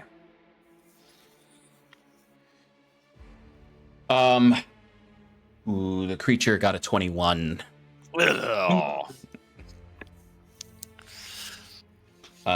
Actually, wait. I was looking at the wrong stat block. The creature got an 18, actually. Ooh. So you do successfully. This magical force field, this sphere goes around it, and you see the creature is almost like compressed into it, and its claws are like, and you can see like its claws are even like you can see it stretching the sphere like it's a taut skin, but it keeps getting pushed back.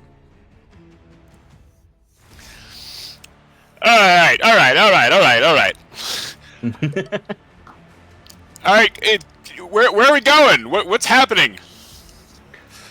Lower your voice and come over here. Just walk forward. Oh, yeah. Well, I can see you guys. Oh shit, that's right. Hey, how's it going, Saskia? Oh, that's right. Bruce, Where where the hell have you been? I'm stuck in the Sorry. astral. Story time later. We need to take down the syndicate, and we need to get away from these fuckers now. True. Walk Just and walk talk. around. Walk and talk. Walk and talk. All right. Okay, you guys can start moving forward as this creature will be stuck here for a minute. And the slugs didn't really see you yet, so they are kind of more like sentries at this point than they are actively chasing you. So you all start to rush forward as this creature is fighting against the resilient sphere. You head down this street. Bruce, you can see them because of your tremor sense. And you get, a couple blocks down, and you feel like at least not a sense of safety, but that you've like escaped this creature's immediate presence. It knows you're here, though, so it's not going to stop searching for you necessarily. But you have found a place where you are, at the very least, not in initiative count. And I think before we jump into the next scene, that's a great place to take a break. That's good. All right, we will be back shortly, friends.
Welcome back, everybody. Before the break, our allies, our heroes, escaped the demon that was hunting them due to the help of their Saskia's invisibility and Bruce returning as I cast Alex on the combat to contain the demon in a resilient sphere. So you guys ran ahead in through the streets and were able to like duck into an alleyway where you are hidden from the main street. While you're in this alleyway, you are hearing the sounds of the people inside the building, weeping, muttering, babbling. But you have a second of reprieve for a moment. You're about, I'd say, you ran up about halfway up the street. At the end of the other half is going to be your destination. I'd like to give Bruce a quick hug. Be like, thank God you're all right. Where have you been? When'd you come back? Oh, right. Again, story time later. But I'm a captain. I have a ship. I have a crew. It's really fucking awesome. And I'll introduce you when we get through this shit, okay? What shit are we going through right now? I just felt like you guys were in trouble, and Yeah. Oh, right. Fuck. Yeah, you weren't there. Well, we found, actually caught by accident Mr. Greaves, and we're going to his hideouts right now to fuck shit up. Whoa, okay, all right. I wasn't He's in prepared. league with the devil. A pretty powerful one. That being. Guys, seriously, you have no decorum when it comes to telling stories. Please, let the maestro tell it as it is. Coming from the person that's saying, If let's you say expedite so, this. I mean, Right? And story time later. Yes, Pick a lane, but Jacquet. Jacquet cannot be held to one single lane, Septimus. You know this. And then turning to look at Bruce, still invisible, I think. Yep. Yeah, I didn't drop it. Right. So I mean, you can't see Jacquet's facial expression, but it's very serious. Well, I can. okay. Camera sense. Okay. I don't know, I'm but just kidding. I'm kidding. You know. that's how tremor sense works. No. Personally. It's how the homebrew tremor sense we designed for Bruce works. Okay. That's fair. Daredevil sense. Anyway, Looks at Bruce and goes, "There we were at the Hyvin Times, a showdown for the centuries. Fucking Christ. Kellen and Cadamus are the same person, as is Mr. Greaves. They're all a changeling, and Greaves serves Encranosh, the didact of the void, one of the upper echelons of demonic devil hierarchy. And, oh, Halcyon, you know your little hometown? Yeah. Totally infiltrated by the cults of this other planar creature. So, maybe the Alumno Defiance actually have some ground to stand on. Sean, Mhm. does Bruce have any knowledge? yeah. So you were doing a ton of research before you disappeared into the cube. So go ahead and give me a religion, arcana, religion or arcana check What a I'm gonna sentence. do- with advantage because this is like the kind of stuff you were researching before you disappeared. That is going to be a 26. Okay. So, you are somewhat aware from your research of the structures of the hells. And the name Encranosh is something you came across in your research.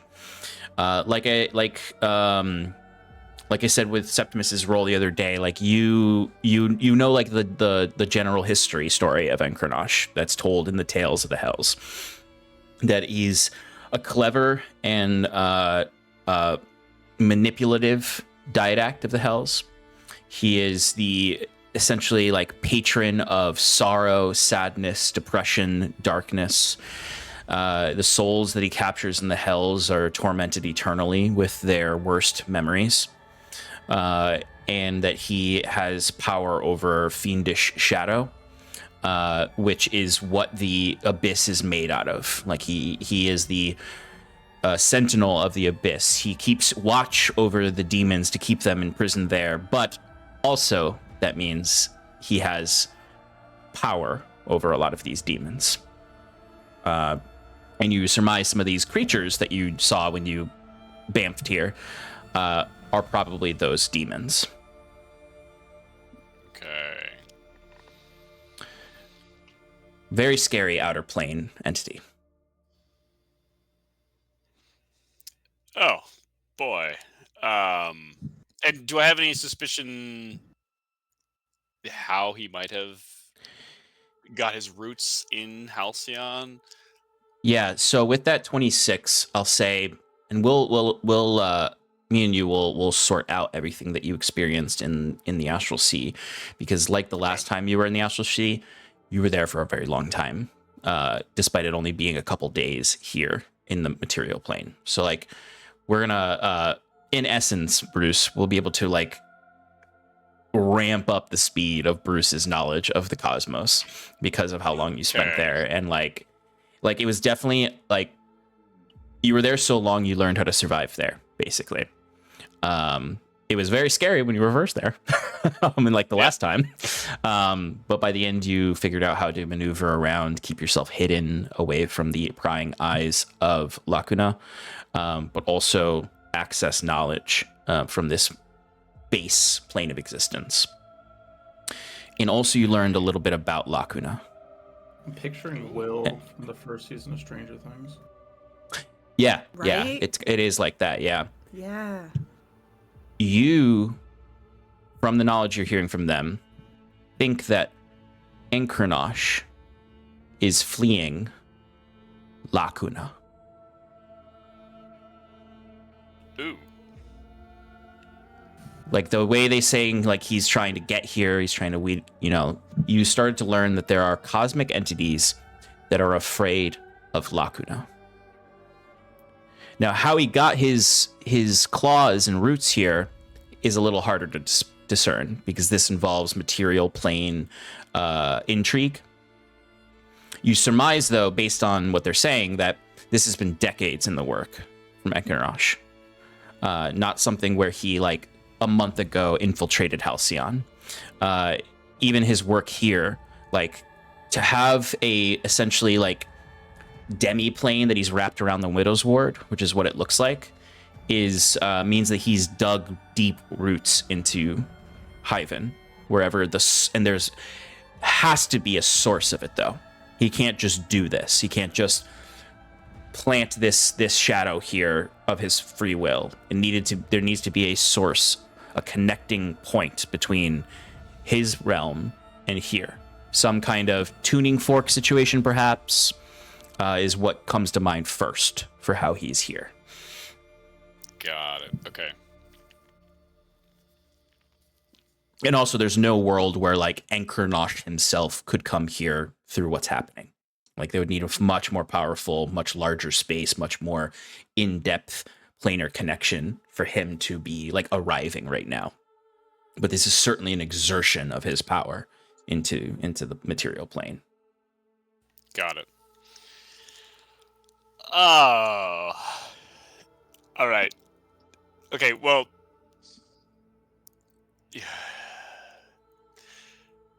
I'll debrief you guys later. But first things first, Mr. Greaves, how are we taking down the syndicate? Well, I think the plan right now is to infiltrate the hideout and save Jacquette's associate. And do we have maps? Do we have any information? Are we going in Nope. blind? What's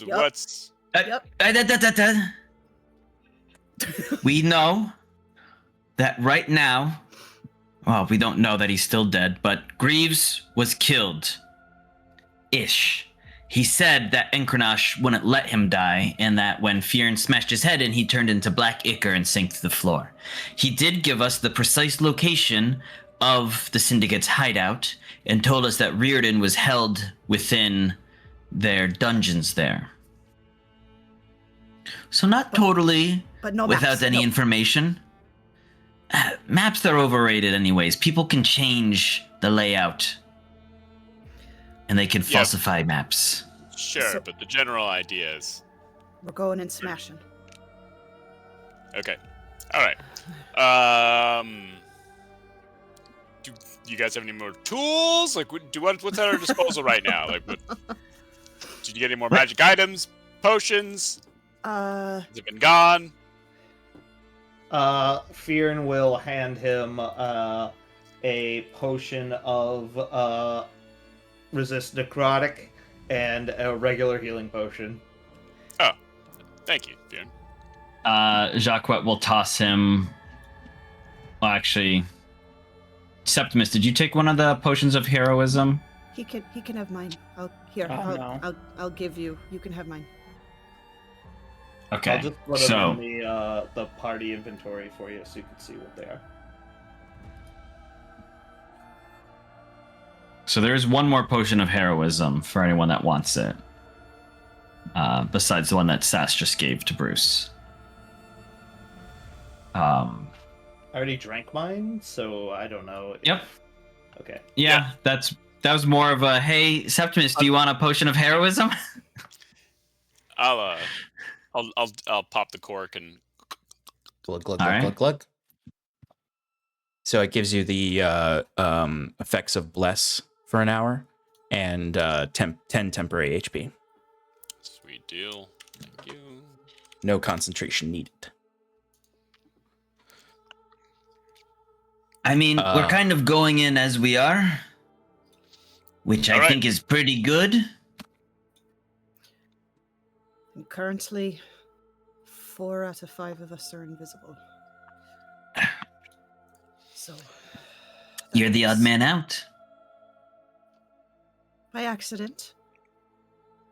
All right. Well, we can get by these creatures pretty easily. Lead the way. Sass, while as he says lead the way, you would like immediately see like a pack of pitlings just like scurry up the street. Like they're looking for you.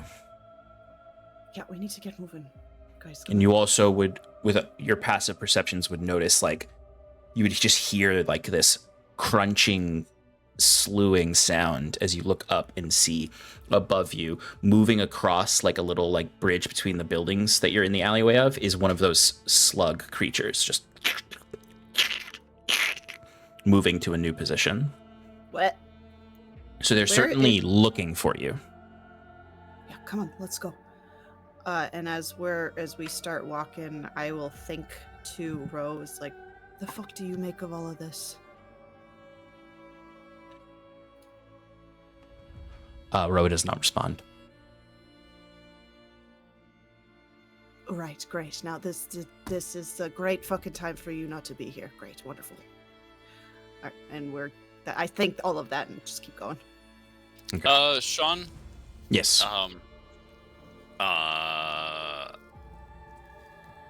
Do these creatures look like they have like eyes? Like, do they? Like, Yes. do they look like? Okay. Yeah. They have these really like opaque eyes that have like a single slit down the middle. You would have noticed the large creature. Those eyes seem to be like have an active version and an inactive version, where like you saw like its eyes had this pale blue light that was like a spotlight coming out of them. It had no eyes on its head, but it had like eyes all over its body that were peering the spotlight out. So there is some kind of magical sight that they are probably using in some way. Okay. Can I get a sense of what kind of creatures they are? They're certainly fiendish. All right. I'm gonna cast Nistil's magic aura on myself and give myself a fiendish aura. Excellent.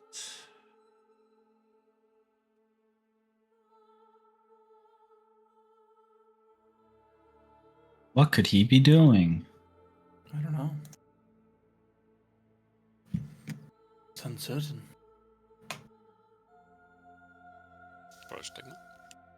Prostigma? Prostigma? Ulome. I'll give you 1 second. Okay. So you're moving through the streets and alleys to get toward your destination. Can I get stealth checks if you are stealthing? I'm doing my best. You have All we can advantage 'cause ask. you're invisible. You do, yeah. That was 11. No.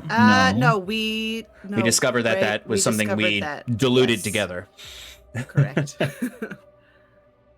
I have advantage because I'm cool, which got me a nat 20. Wee. Because I'm cool. What's the total on your stealth there, Steph? 35. Nice. Thank you, I know. So, Sean. Yeah. I have I got a 12 on stealth, but I Mhm. also want to let you know that I have a thingy that says if I fail a skill check, I guess it wouldn't be a skill check, it would be I would use second wind to increase the number. Yes. Is that how it works? Yep. Yeah, I might do that just because I really don't want to get caught again, even though 12 ain't too bad. What do you guys think? I'd say maybe depends on what everyone else gets. I will allow you to wait to hear the rest of the party's rolls. Okay. All right. So, Sass, what you got on stealth? 26. Okay. Septimus? 11. And Bruce, you can make a stealth check.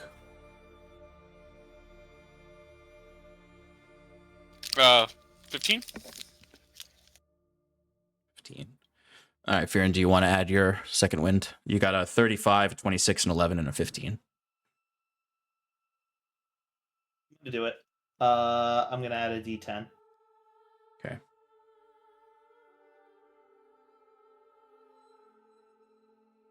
For 5 extra. Putting Okay, me at so 17, I think. Yeah. Yep.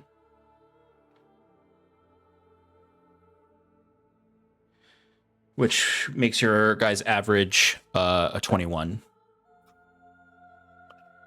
Cool.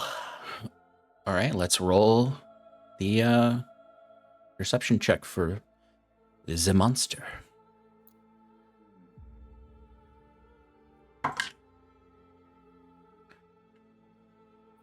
All right, as far as you're concerned, nothing can see you. Sweet.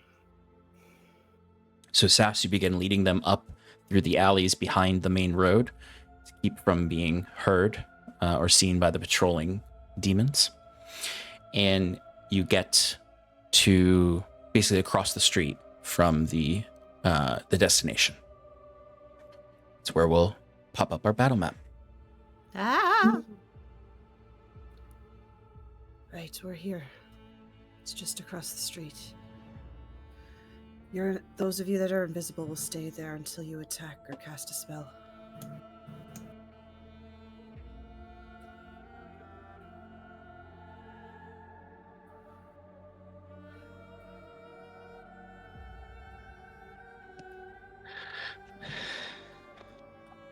Oh, scary. Ooh, my. So what you see from your Is what you get. concealed position across the street is there are 6 humanoid enemies that look like Greaves's syndicate members. They are not they do not look like they have their control of their own faculties. They look like automatons the way they're moving and standing. They all have their eyes are all opaqued over with shadow.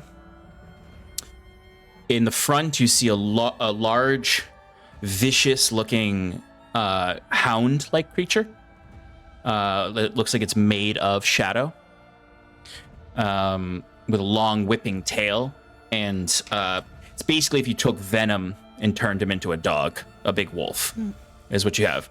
Right behind that hound is a humanoid figure, completely cloaked in ragged black robes, You can see in one hand there's this long blade of shadow.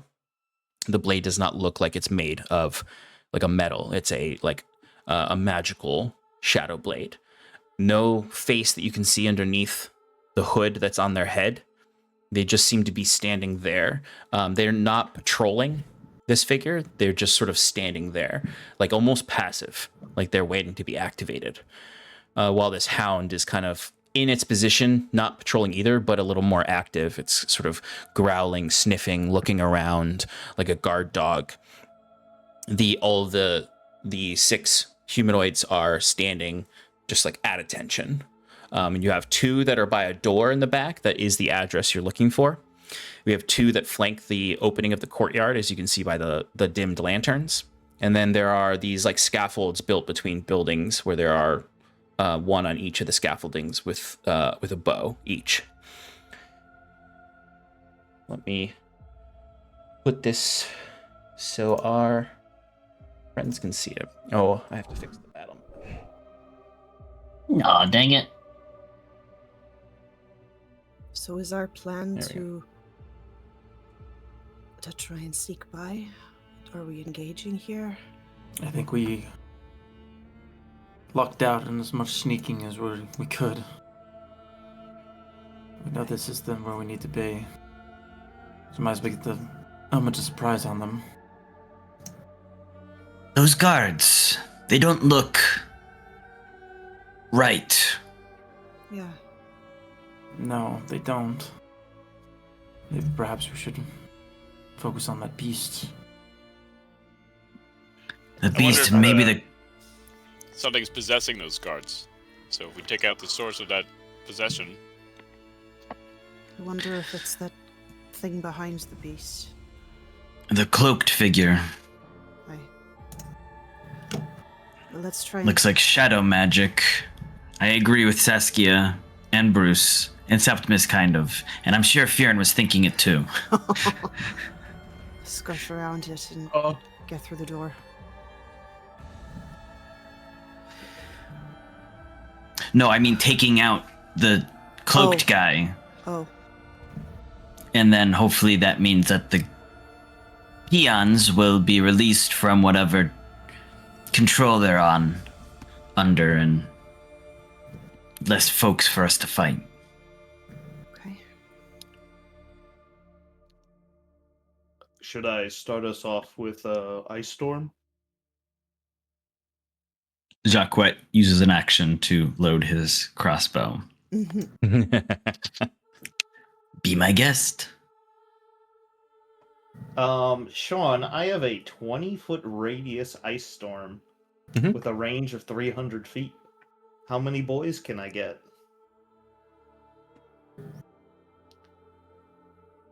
That's a 40-foot distance. Yeah, so I mean, you can get the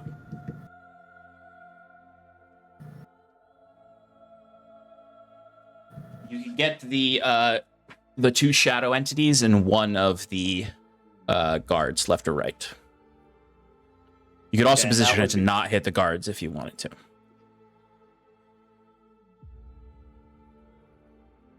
Do the guards look familiar to me? Are they people I know? They're certainly like, it's like you maybe don't know their name, but like you would have definitely at some point seen almost every member of the syndicate at the Otter business in some capacity. They don't look like a named NPC though that I've mentioned before. Gotcha. So they're just, I might have bought them a drink at some point. They may have bought you a drink at some point. Like there's definitely that like passing familiarity of like we've been in the same place many times together. Like when you see someone at like college, then you're like, I don't know that person, but I see them all over the place. What if I aimed it further back towards the guys in the like the cloaked guy and the other guys back there?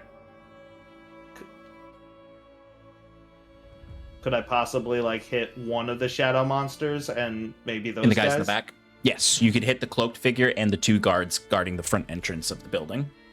And they're not the shadow guy, they're also random people it's that only the beast and the cloaked figure are clearly shadow demons. The others are all regular citizens of Hyvin who are part of the syndicate. Fyrn isn't happy about it, but I think I'm going to go with the first plan and hit both of the shadow monsters and the guard on the left. Okay. So they have to make a dexterity saving throw, please.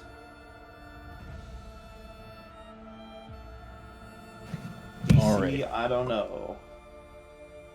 14. All right, I will start with the cloaked figure. You said dexterity?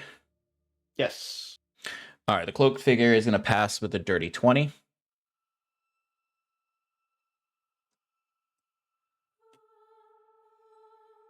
Okay, and keep in mind that anywhere in this range area is now difficult terrain. Mm-hmm. The hound, the beast, is going to fail. Cool. And the guard on the... You said the left? Left. The guard on the left will fail as well. Okay. 2d8, 4d6.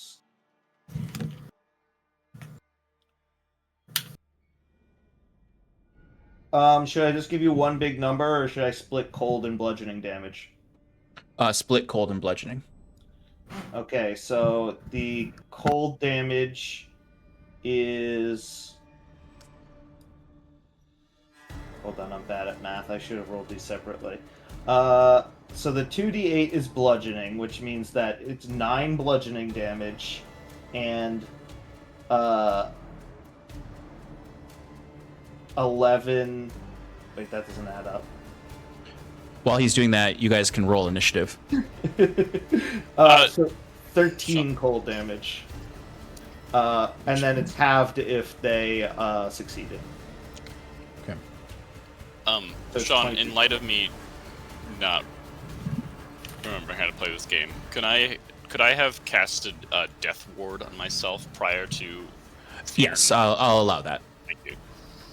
And We will have some light training wheels for this first session back. Thank you, Sean. Fyrn, what does it look like when you cast this ice storm? so I imagine Fyrn would kind of just like, he would make himself seen. Like he would probably like go around a like corner, and like they would see Fyrn, walk up to them, and as he's doing this, is like he has the Ithel Dagnir by its side, and he kind of just like swings it in an overarching like slash, and it bursts out like this plume of frozen air that coalesces into like almost like an ice twister, and it just like pummels into them.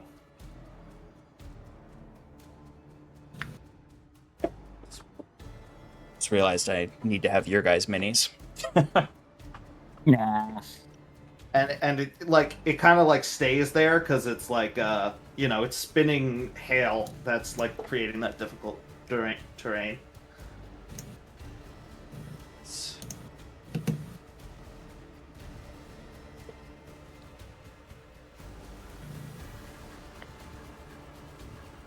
It's difficult terrain until the end of my next turn.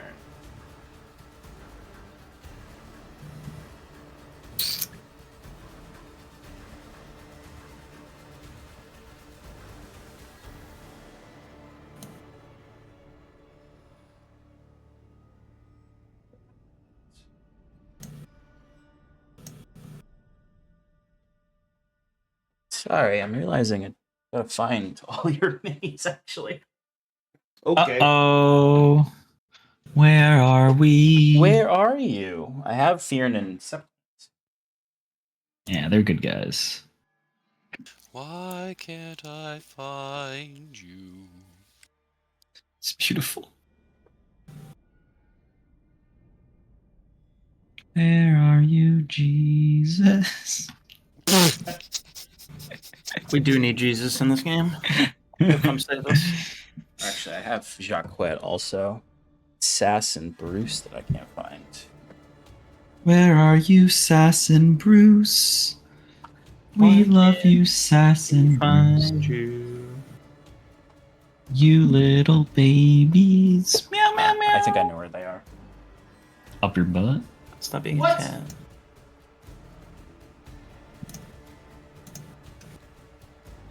You guys come here often, or One of us doesn't.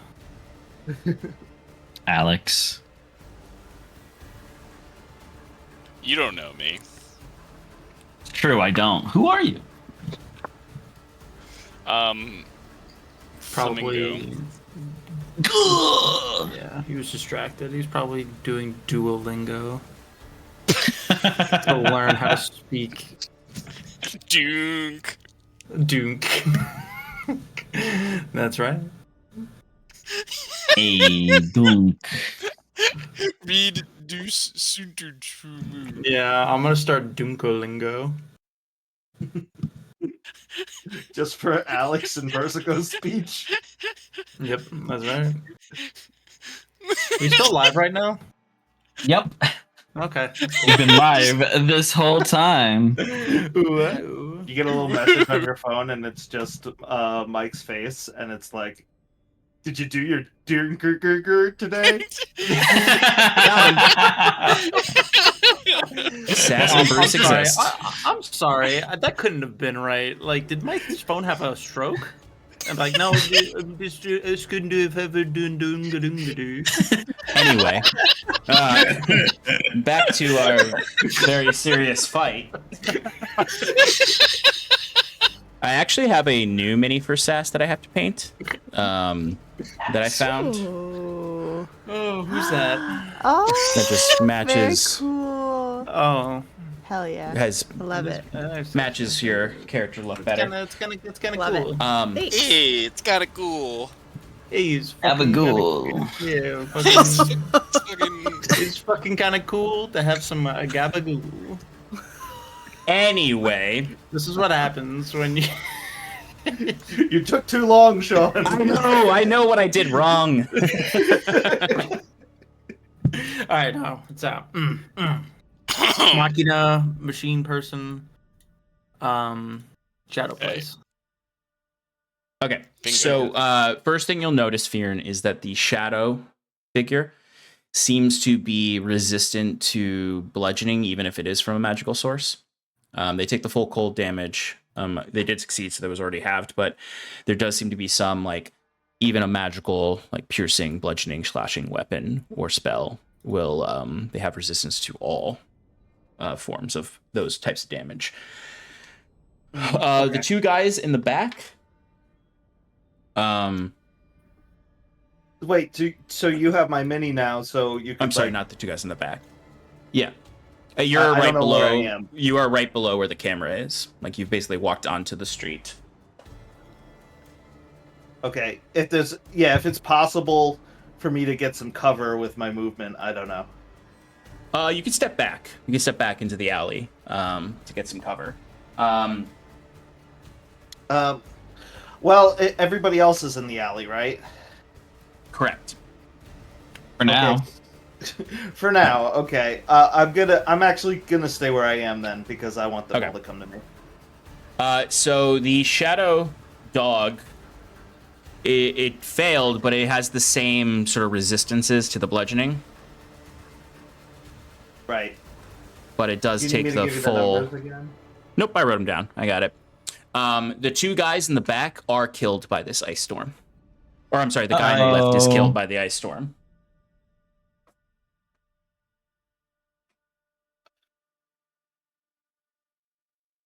That was me going nice. That's not a Fyrn going nice. Yeah. You know, sacrifices need to be made, unfortunately.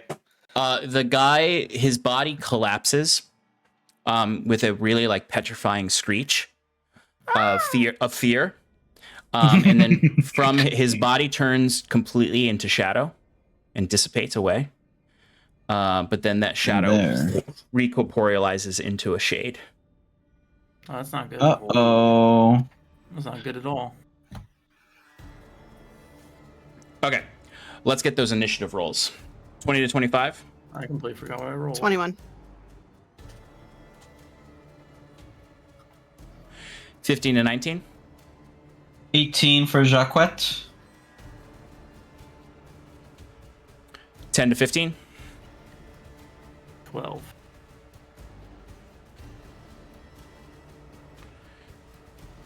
5 to 9. 8. What'd you get, Bruce? 8. Finn, you got 8 also? No, I got 9. Okay. Okay, so Saskia, you are going to be up first. So you all are just below the camera. I don't have like a mirror street setup. So where Fyrn is right now, that like 15 feet there, like starting from him and then the 2 squares after, is like the width of the alley that you guys are in, which is about 10 feet behind Fyrn. So right now you guys are still, those of you who are invisible in that alley, clustered right like 10 feet behind Fyrn. Okay. Okay. I'm just going to unload all 6 of my Eldritch Blasts onto the cloaked figure. I will move either left or right wherever I need to get a clear shot. Yep, no worries. You can do that without moving. Cool. All right, here we go. First shot. 18. 18. 18 will not hit. Okay. Number 2. Will miss. Number 3. 21. 21 will hit. Okay. That's going to be 13 points of force damage. Okay. All right. 4th shot. 23.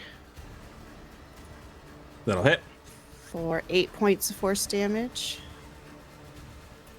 5th shot will miss, and the 6th shot also misses. Nice. Okay. Dealt 17 damage. And I'm no all right. longer invisible. No longer invisible. So Sass, you kind of like step up from, I'll say there's like some detritus in the alley. Mm-hmm. So like you guys are all kind of like leaning behind that. Mm-hmm. Stand up, fire off your Gatling gun of Eldritch Blasts. And you can see they all hit, we'll say, just for like the aesthetic of it, despite the majority of them not dealing damage. And there's sort of like this like chaotic swirl of shadow and your Eldritch magic, that like green mingled with red of your Eldritch Blast. And as it all fades, like the figure is like undisturbed. Like it did not even move. All you just see is just like the head lift up and look across the alleyway. Anything else with your movement? Just back up a couple feet. Okay. That's my turn. All right. It is the shadowy figure's turn. It is going to look up. It's going to point its sword at Fyrn. And then as it turns its hand, the sword completely shifts to a longbow. And it pulls back and fires shadow arrows at Fyrn. It's a 24 to hit, Fyrn. I'm going to cast shield. Doesn't hit. Okay. That's a 27 to hit on the second one. That will hit. And a 26 for the third one. Will also hit.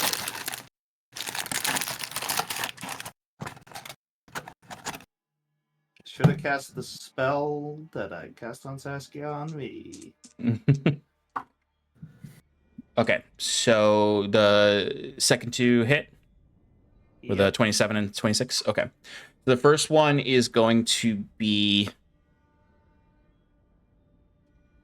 18 necrotic damage. Okay, it's halved because I drank the potion. Yep. The second one is going to hit for 14 necrotic damage. Okay. And you feel each hit that you get hit with by the shadow arrows seems to increase the effects. So as it's gotten 2 hits on you, I need you to give me a wisdom saving throw. Okay. The arrows, basically, when they hit you, kind of turn into that shadowy ichor and stick to your body. I got a 17, Sean. Okay. You are blinded until the end of the next shadow figure's turn. Unless I use a thing. Unless you use a thing. Should I use the thing. Indomitable? I feel like I should. I could re-roll it with a plus 13 bonus. Do I have anything else? I thought I had something else too. No, I don't. I just have 2 Indomitables. Yeah, I'll use it. Okay. So I'm re-rolling. Don't need to roll. You needed 1 more to pass, so whatever you roll is going to pass. Okay. So you are not blinded for your next turn.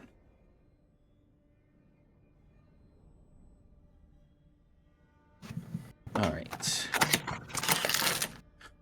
The figure is going to move.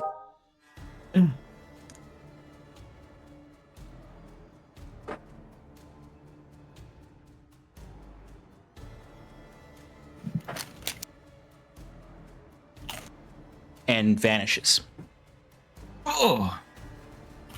Saskia, Which way did he move? Yes. as long as it's within 60 feet of you, you can still see it with your double sight. Okay, great. So just ask, and I'll let you know if it's within 60 feet of you. Okay. Okay. Jacquette, you are up. With bad guys on deck, Septimus, Fyrn, Bruce. Jacquette is going to grip the edges of his cloak to give himself 40 feet of flying movement, and he's going to fly up and to the left onto that rooftop. I assume 40 feet can get me there. Yeah.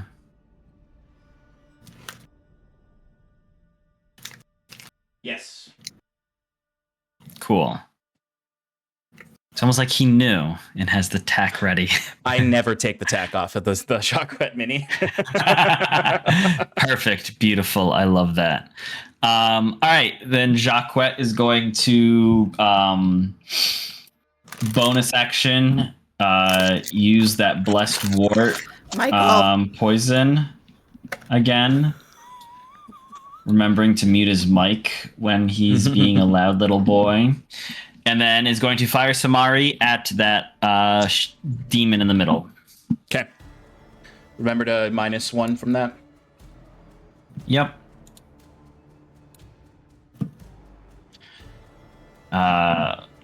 So that's 25, but I get to add the bless. +1 is 26. That'll hit. All right. So this is fully loaded. So I got the 3d8, 13, 18, plus that. I need a DC 18 con saving throw from the creature. The creature passes. Okay, that's fine. So that is going to be. Oh, God damn it. +8. Sean, I forgot I had bless, so I didn't have to use the Indomitable if I only needed 1 more. Yeah, then you're fine. fine. I take that back? Yeah. Okay, cool. Yep. How much damage? So that's 46 magical piercing and 9 radiant.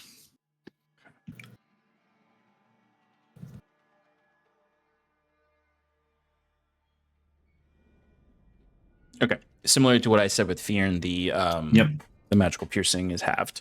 But yes, you see it hits this shadow mastiff, and it immediately starts to foam at the mouth at the presence of damage and combat. It seems eager and hungry now for souls. And then I will stay there. Okay.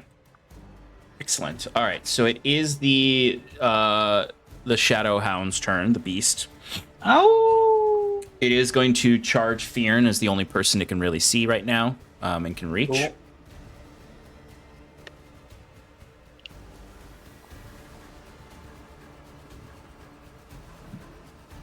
Is going to do a lunging attack at Fyrn.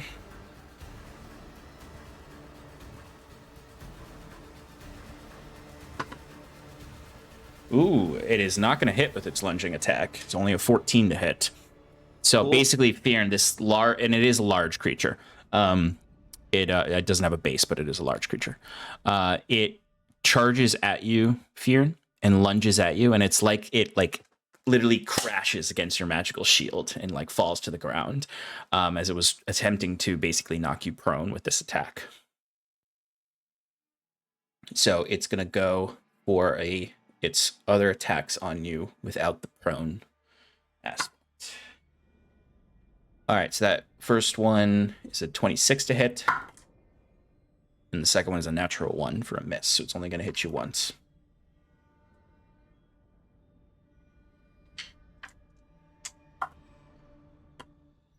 For 14 bludgeoning damage, or I'm sorry, slashing damage. Okay. And 1 necrotic damage. Halved, so it's 1/2 of necrotic damage. But most of its attacks were useless against you, as it does seem to be frustrated. At the end of its turn, it does disappear, though. Now, whether or not it's invisible or it's actually like teleported somewhere or something is uncertain to you, but you can see where it was when it didn't disappear into shadow.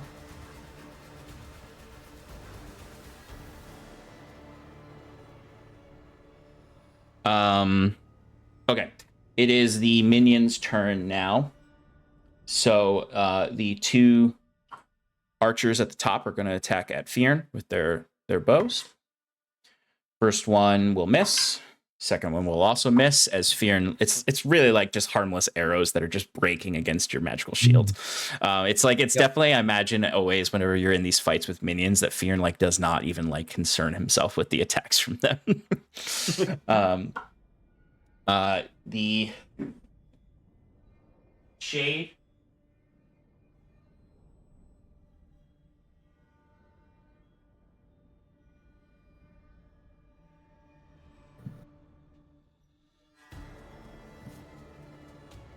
Difficult terrain, Sean.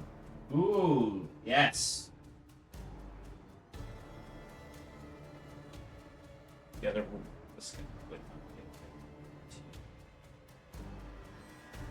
Thank you for the reminder. So there's going to be a few more short bow attacks on you. Again, they seem to harmlessly bounce off your shield. Yep, they all harmlessly bounce off your shield. Sweet. The shade will now get an attack on you.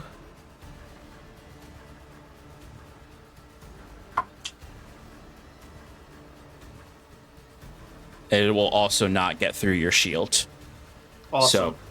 So you're in pretty good shape as far as your defenses go.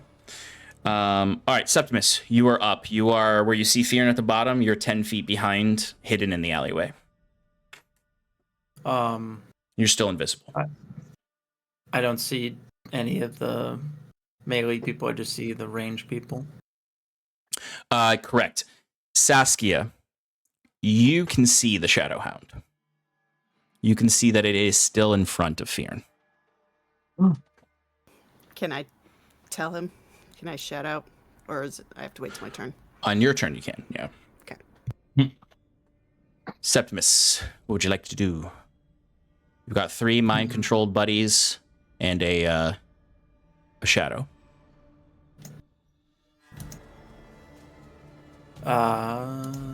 Septimus.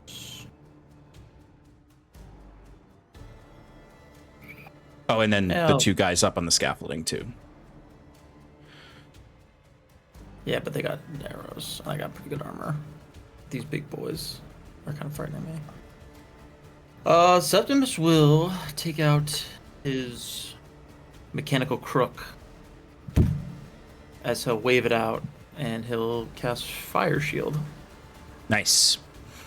So like we talked about in the past, the Fire Shield takes more of a machina form to it. And I'll say that you can choose whether it deals fire damage or radiant damage. That's very nice of you. I would like it to do radiant damage. Excellent. All right, so Septimus, this force field of Machina's grace surrounds you, emanating from the staff. Any embellishments you want to make on that, as far as what it looks like? I got nothing right now. Nothing other than not the a regular problem. light blue flame. Yeah. Not yet. Yeah.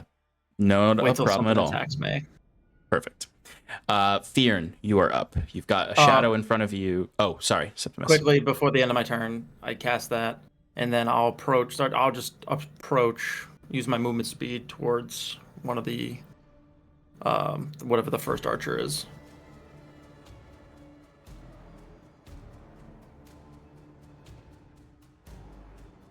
Hey, Fyrn, you're up. Hello, Bruce. You're on deck.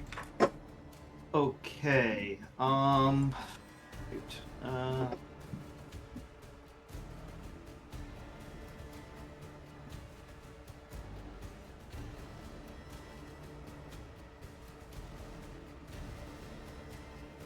guess I'm just gonna attack. It's always the right move. Okay, I'm gonna swing at the I guess I could swing at the specter next to me. That would be the only target, right? That you can see, yes.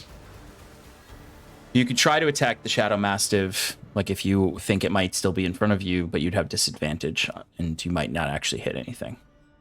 Okay, yeah, I'm gonna hit the ghost first. Okay. We'll see how that goes. Do I have disadvantage or anything like that? No. Okay, 18 to hit. That'll hit. Okay.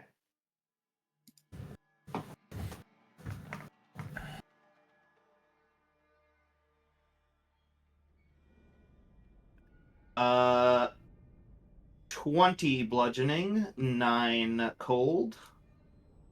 They seem also to be resistant to the bludgeoning, but it doesn't matter. This thing didn't have that much health. You take it out.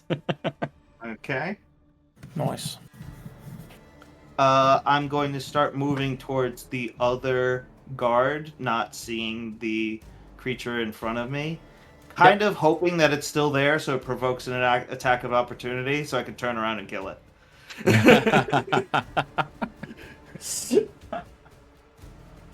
I'm sorry, which guy were you approaching? So the guy in front of me, like the closest guy to me. Yeah. Yeah, Okay. I think that's the guy. The guy with me. Oh, you're there. I can't see you. Yeah, I approached him, yeah. Okay, maybe I'll let you do that then, and I'll just start heading towards the rest of the other two.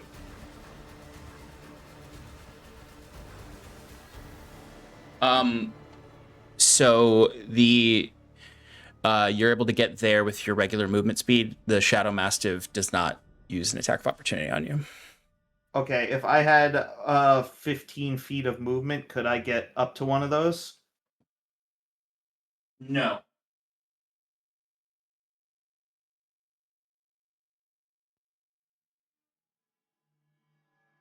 One is 25 feet away and one is 30.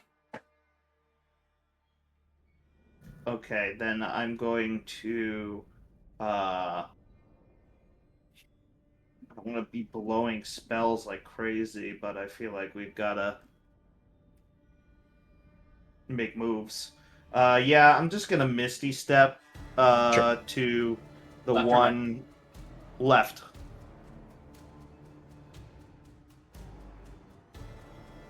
That's my bonus action. Mm-hmm. And then I'm going to attack this guy. Man, I have so many abilities. So when I take an attack action, I can get another attack, but I believe that uses my bonus action, so I can't use that.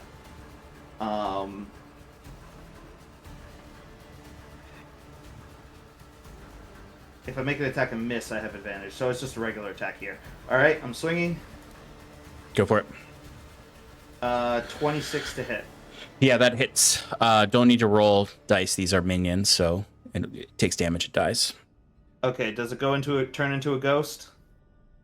If you kill it. Did I kill it? Yes. Okay, then I attack the ghost. Okay. Go for it.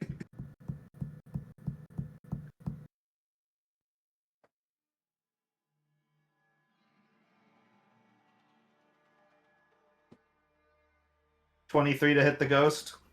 Yeah, that'll hit. Okay, is the ghost dead? Or should I roll? You actually do have to roll damage, because I think if you rolled a lot of 1s and 2s, you might not kill it. 18 bludgeoning and 5 cold, but do I want to re-roll it? Because I can. It's up to you. I said 18-5? 18-5, yeah. And remember, they're resistant to the bludgeoning. Yeah. So you're dealing 14 damage. Okay, so when you re-roll the opponent's damage, I could take either roll against the target, so I might as well. Yeah.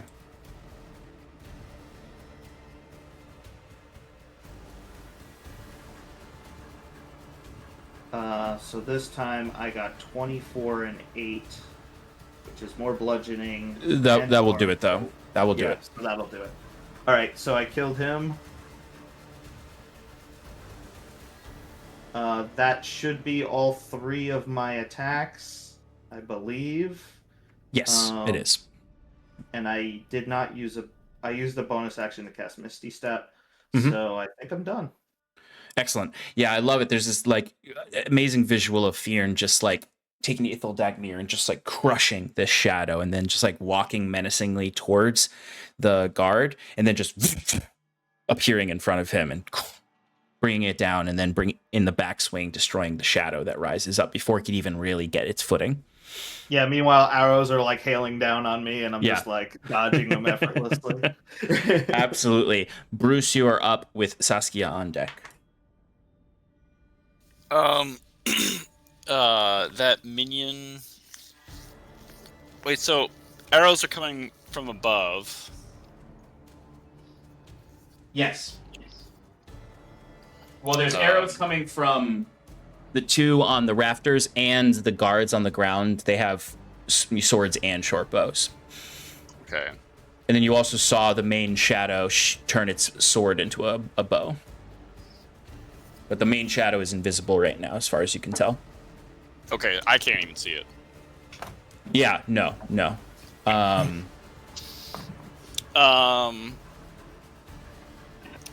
In that case, I'm just gonna run forward.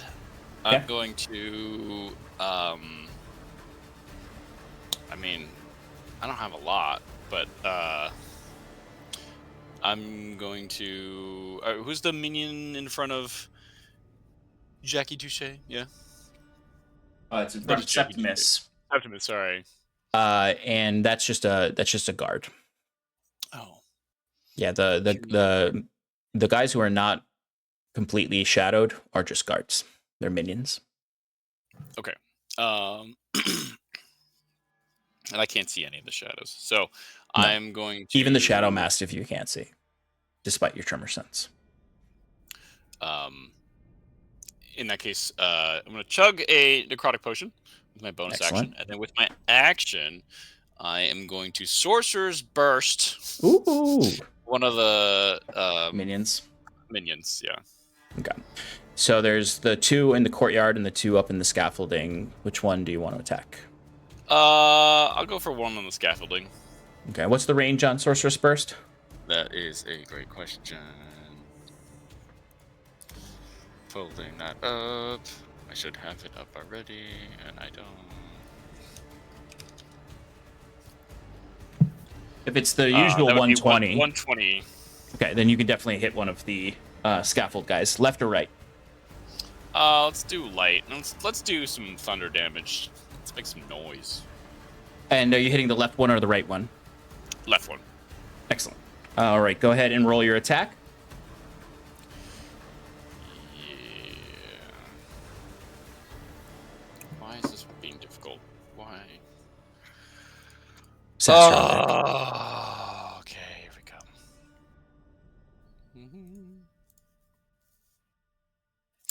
Does an 18 hit? Yes, it does. Don't need to roll damage. They're minions. They die. Okay. Yeah. You watch as Bruce reaches into his pocket, pulls out a little like mechanical device with a tube, and looks like little like a pulse just shoots out and blows the guy off the scaffolding. Absolutely. His body is replaced by a shadow. Can my repeated shots take him out? No, it's not repeated. It's one. It's not repeated. It's exploding. It's not an Eldritch Blast. It's the Yeah. Speaking of Eldritch Blast, I guess Bruce, is there anywhere you want to move to right now? I just have you right at the stairs down here. That's fine. Or right in the street. Yeah, that's perfect. Thank you. Okay. Saskia, you're up. That's me. All right, from where I'm standing right now, can I see Shadow Demon? You can see The cloaked one, not the Mastiff. Yep.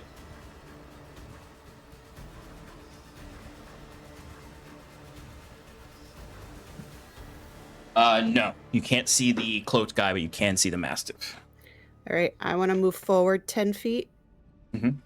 And if I move forward 10 feet, can I see him? Yes. Great. All right, so first I'm going to point out the Mastiff to everybody. Be like, dog's right there. And then I will, and where I'm about to shoot, that's where the other guy is. And then all 6 Eldritch Blasts on that guy. Okay. You do have disadvantage on them because, actually, no, you don't, because it's Devil's Sight is why you can see them. Yeah, so they're regular attacks. Okay, first one. 25 to hit. That will hit. For 10 points of force damage. Okay. Second shot. Nope. Third shot. There we go. Okay, third shot's a natural 20. Ooh. So ignore that roll. I just had to get rid of it. Yep. So it's going to be 10 plus 5 plus 5. 20 points of force damage. Fourth shot. Jesus. Fifth shot. 21. That will hit. Okay. 8 points of force damage. And last one. Another 21. Another 21. Yep, for That 6 hits. points of force damage. All right. Excellent. And I realize that I'm pretty close to the Mastiff, so I want to move. I have 20 feet You've left. got 20 feet left, yeah. Yeah, 20 feet to my right. Okay.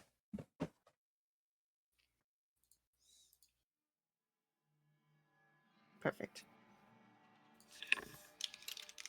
All right. Anything else, Sass? I think that's everything you can do. That's everything I can do. Okay, it is the Shadows figure's turn, and then Jacques is on deck. So you all can't see this, but Saskia, you can see the shadowy figure darting towards Septimus.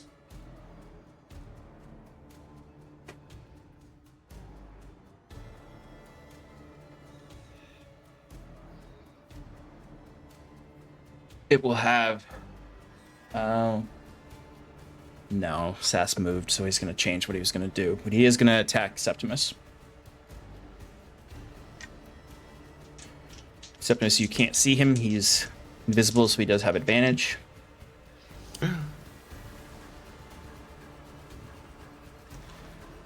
Sass, you see the figure, the bow in its hand, shifts. It like grabs, it like reaches its other hand to the bow and then pulls.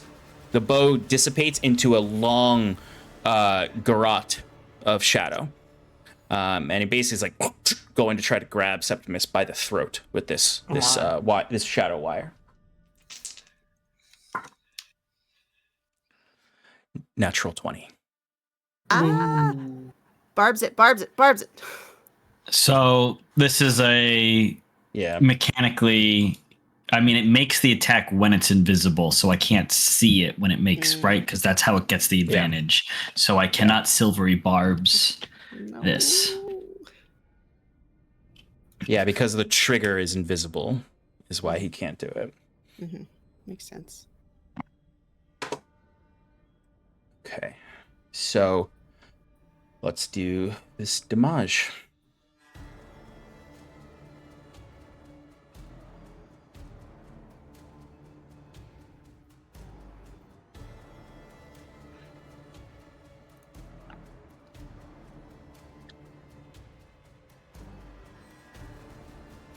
Okay.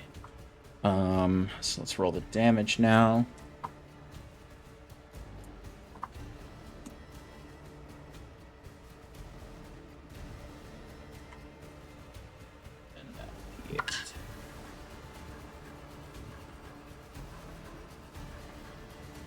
All right, Septimus, you are going to take 57 necrotic damage. Holy shit. Lord. Question. Yes. And feel free to say no, of course. But flavor-wise, fire shield. You pick warm shield or chill shield, and whenever you pick the opposite, you get resistance of. So since I got radiant damage, can the resistance be necrotic? That is a excellent point. And since the only thing I changed was that you could do radiant or fire, I'll allow it. Yes, that's so nice of you. So wait, 50. So what is it? 50 what? 57. So it would go down to I constantly forget. I've been rounding up because I round up for you guys, rounds up for them. So it would be 24. 24. That's 48. Or I'm sorry, no, it's not 24. It's 29. 29. Damn. Okay. You are also restrained. Yeah, but I mean, go ahead, finish what you were gonna say. So you're restrained by this wire, and you can make an escape attempt from it. The DC 17 for that, and that could be a strength check. If you don't break free from this restrained grapple, you'll take damage at the start of each of your turns, as it's basically strangling you. Yeah. But while it is strangling you, it can't make attacks. Okay. Well, since this counts as a melee attack, correct? Yes. Then he shall take 2d8 radiant damage. Excellent. Yay. Which will be 8 radiant damage. Excellent. All right, so Septimus, you are restrained, which means your speed is 0. Attacks against you have advantage, and your attacks have disadvantage. And you have disadvantage on dex saves. Ouch. Jacquet, you are up. All right, Jacquet is going to...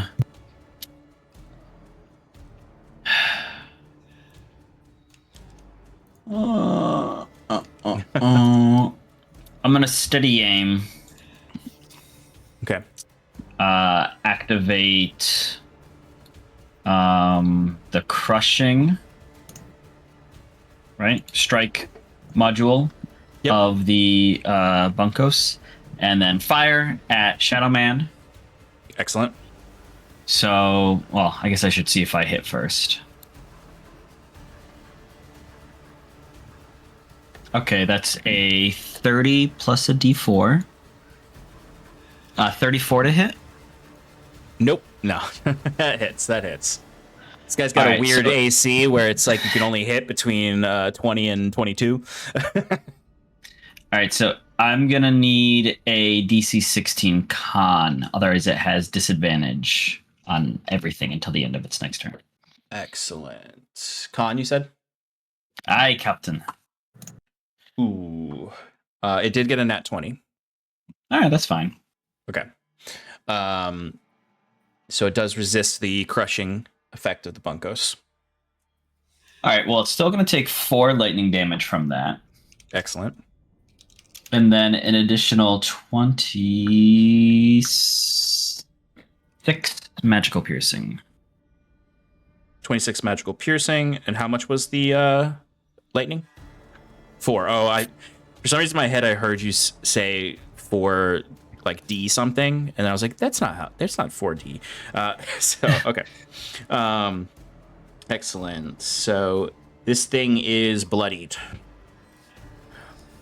All right. Anything else, Chuckwet? I think that's I everything. end my turn. All right. It is the Hound's turn. Oh. The Hound is going to lunge forward out of the shadows to attack with advantage against Bruce.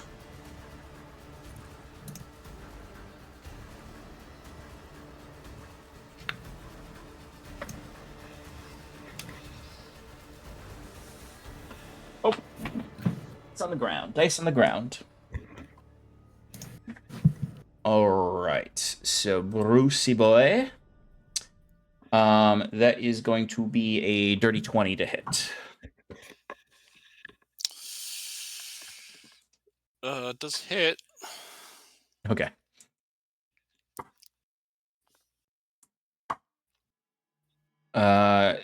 So you will take 8 slashing damage. Ow.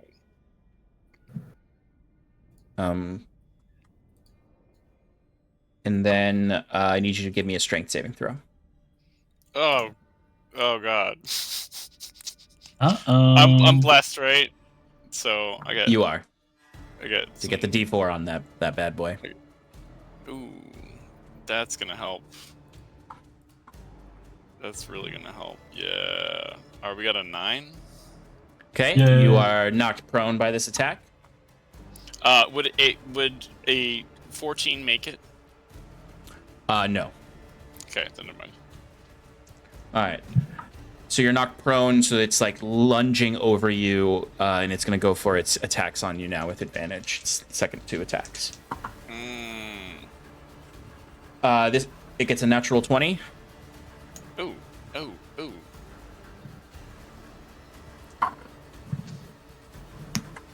Get off me! 24 slashing damage. Ooh. Its second attack on you is a 22 to hit. Okay. For 9 slashing damage.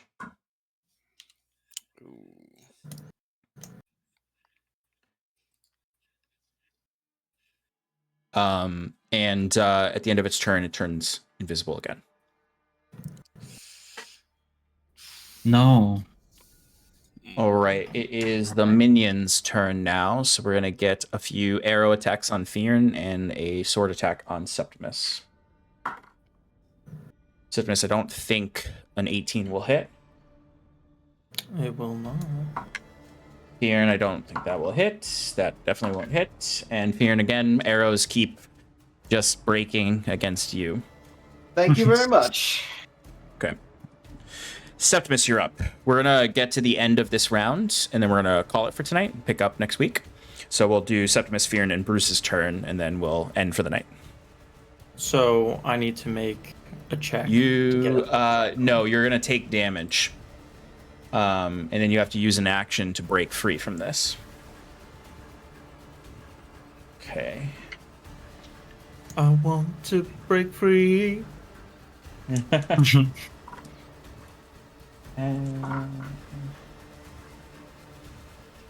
18. You're gonna take 27 necrotic damage. Is that before half?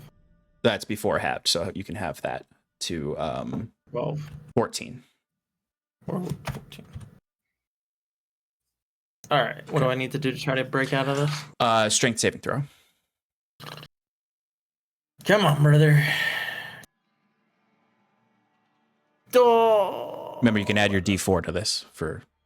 Oh wait, did you drink a heroism potion? I did not. You didn't. I did No, not. you did not. So you don't get to add a D4 to this. 11. 11 is not going to pass. You can still attack and you can still cast spells and everything. You just can't move, and attacks have disadvantage. But you have only your bonus action left. Well, it's poopy. Someone can take their turn to try to break him out of this using an action. To basically get him out of the restraint. It'll be the same thing though, a strength saving throw. Oh, would you allow? Fuck. Damn it. Yes, Michael? Would you allow me to, before I make my attempt to bonus action, Guardian of Nature myself? I'm not going to allow you on this round, but you can do that on the fair next enough. one. Fine, fair enough.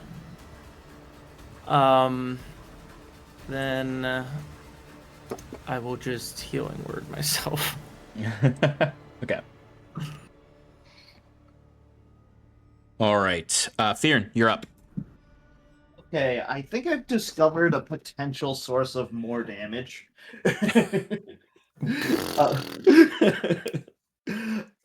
So I'm first gonna run up to this guy who's to my right.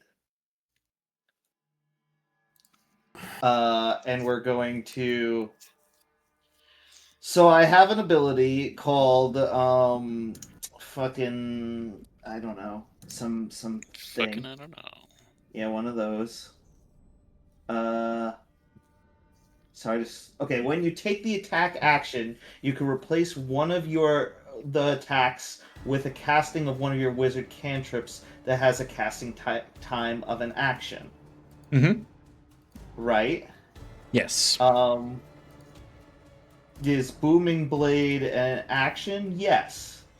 So if I cast Booming Blade, it'll basically just be a regular attack, but I get to add the Booming Blade damage, right?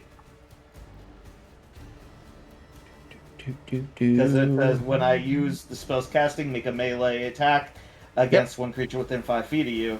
So I basically get an extra 2d8 of booming damage. For one attack. You can 100% do that. Right. Alright, so I haven't been doing that. Probably should have, but we're just going to roll a regular attack. With the booming... Well, we'll do the booming blades first, because I just figured it out. Boom. 24 to hit. That'll hit. Okay. 17 bludgeoning. 8 cold. What did I say, 2d8? Yeah, this is a minion, so it's... Yeah. Does the boom transfer over to the other form? It does not. It does not. Okay. You should take the damage for just asking that. Because you know it's not how that. You know that's not how it works. Is that how green flame? No, that wouldn't work either. Okay. Gonna hit him again. Mm-hmm.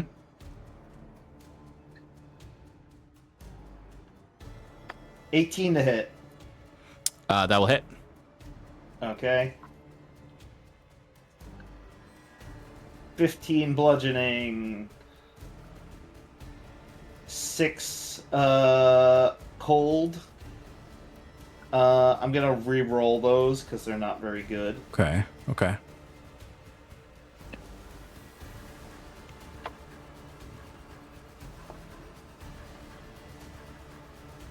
21 and 8. Yes, that'll do it.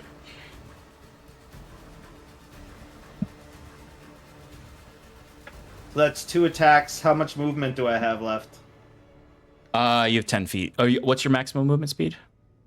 30. Yeah, you have 10 feet left. Can I get to a door, like that door over there? You can get about halfway to it. I have a. Oh, I already used the thing that I was just talking about. I probably could have used it to shoot somebody with range, but Yeah. didn't do that. All right, I'm gonna take the 10 feet of movement. I look back at everybody and say, "Do you need help?" Just blanket statement to all of you. I'm gonna keep going. We shouldn't split up. That doesn't seem like a smart idea. All Septimus right. does. Yeah, you see Septimus being strangled to death. I moved And 10 Bruce is feet on the toward- floor getting cut up. Yeah, I moved 10 feet back. Are we good? Yeah, I guess realistically, you look back and you see two of your party members slightly incapacitated. So it definitely they need help. Yeah, we're good. All right, I'm going. All right, Imagine if I just ignored you guys. Bruce, you are up. You are prone. What would you like to do? The Mastiff is invisible, but I'd say just because you're like right on it, like you can kind of still feel its presence there. You would just have a disadvantage on attacks against it. And that guard is still. That Jesus. the one guard on the ground is still present. Yeah. Can I? What I'd like to do, Sean. Mm-hmm. I miss this. What I would like to do, Sean, if you'll let me. If you'll let me. I'm asking Bruce, for the Bruce world. pulls a barrel out of nowhere and animates it. I'm going to mount a bomb. Never mind. Somehow he no. animates the fountain. Yeah. Don't tempt me. Make it a barrel. No, what I'm gonna do is I'm Oops. just gonna do a plain old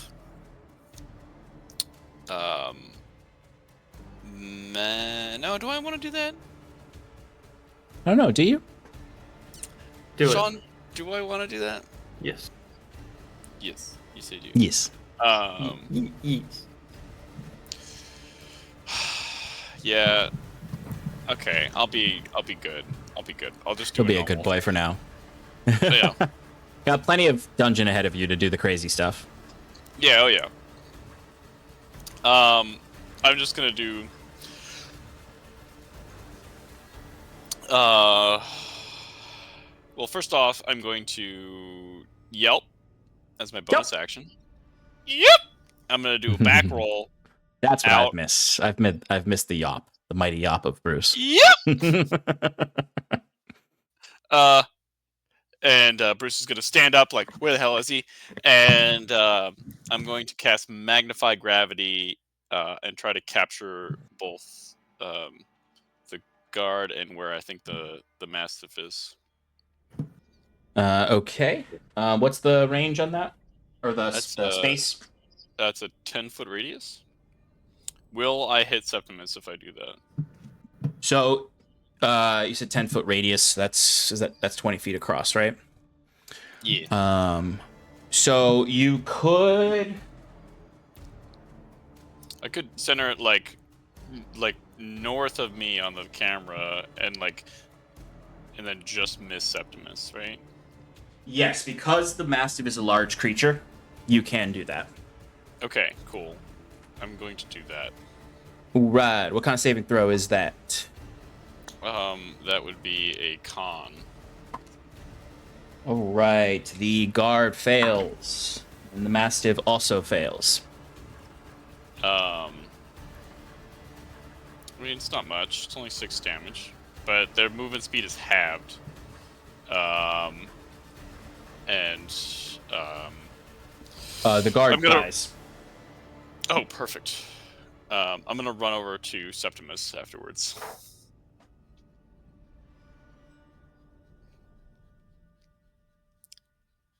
Can I get on the other side of him? How much movement speed do you have? 30 feet? 30? Yeah. Okay, you would have used half to stand up, so 15 feet would get you one more square over. Yeah. Okay. Perf. The Shadow Mastiff, even though it didn't do this to Fyrn, because it honestly was like, that guy's not worth it, is going to take an attack of opportunity on you. Is he really? Yeah, because he's like, this guy I can handle. Does it reveal him? It does reveal him, so he will be revealed for the rest of the turn. Cool. That's what I like to see. All right, that is a 22 to hit. Oh, that does hit me, unfortunately. For 12 slashing damage. But the Shadow Mastiff is revealed now.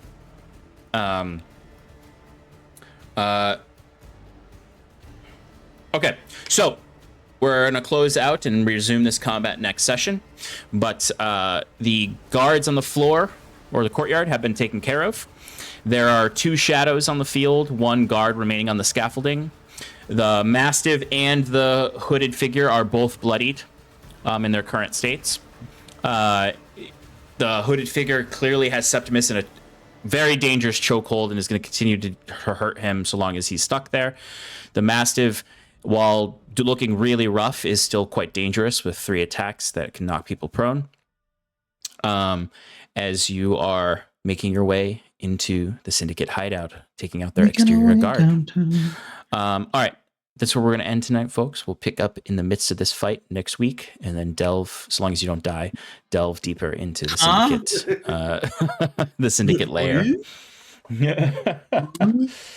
All right, folks, thank you for hanging out with us. We'll see you all when we see you. Bye. Bye.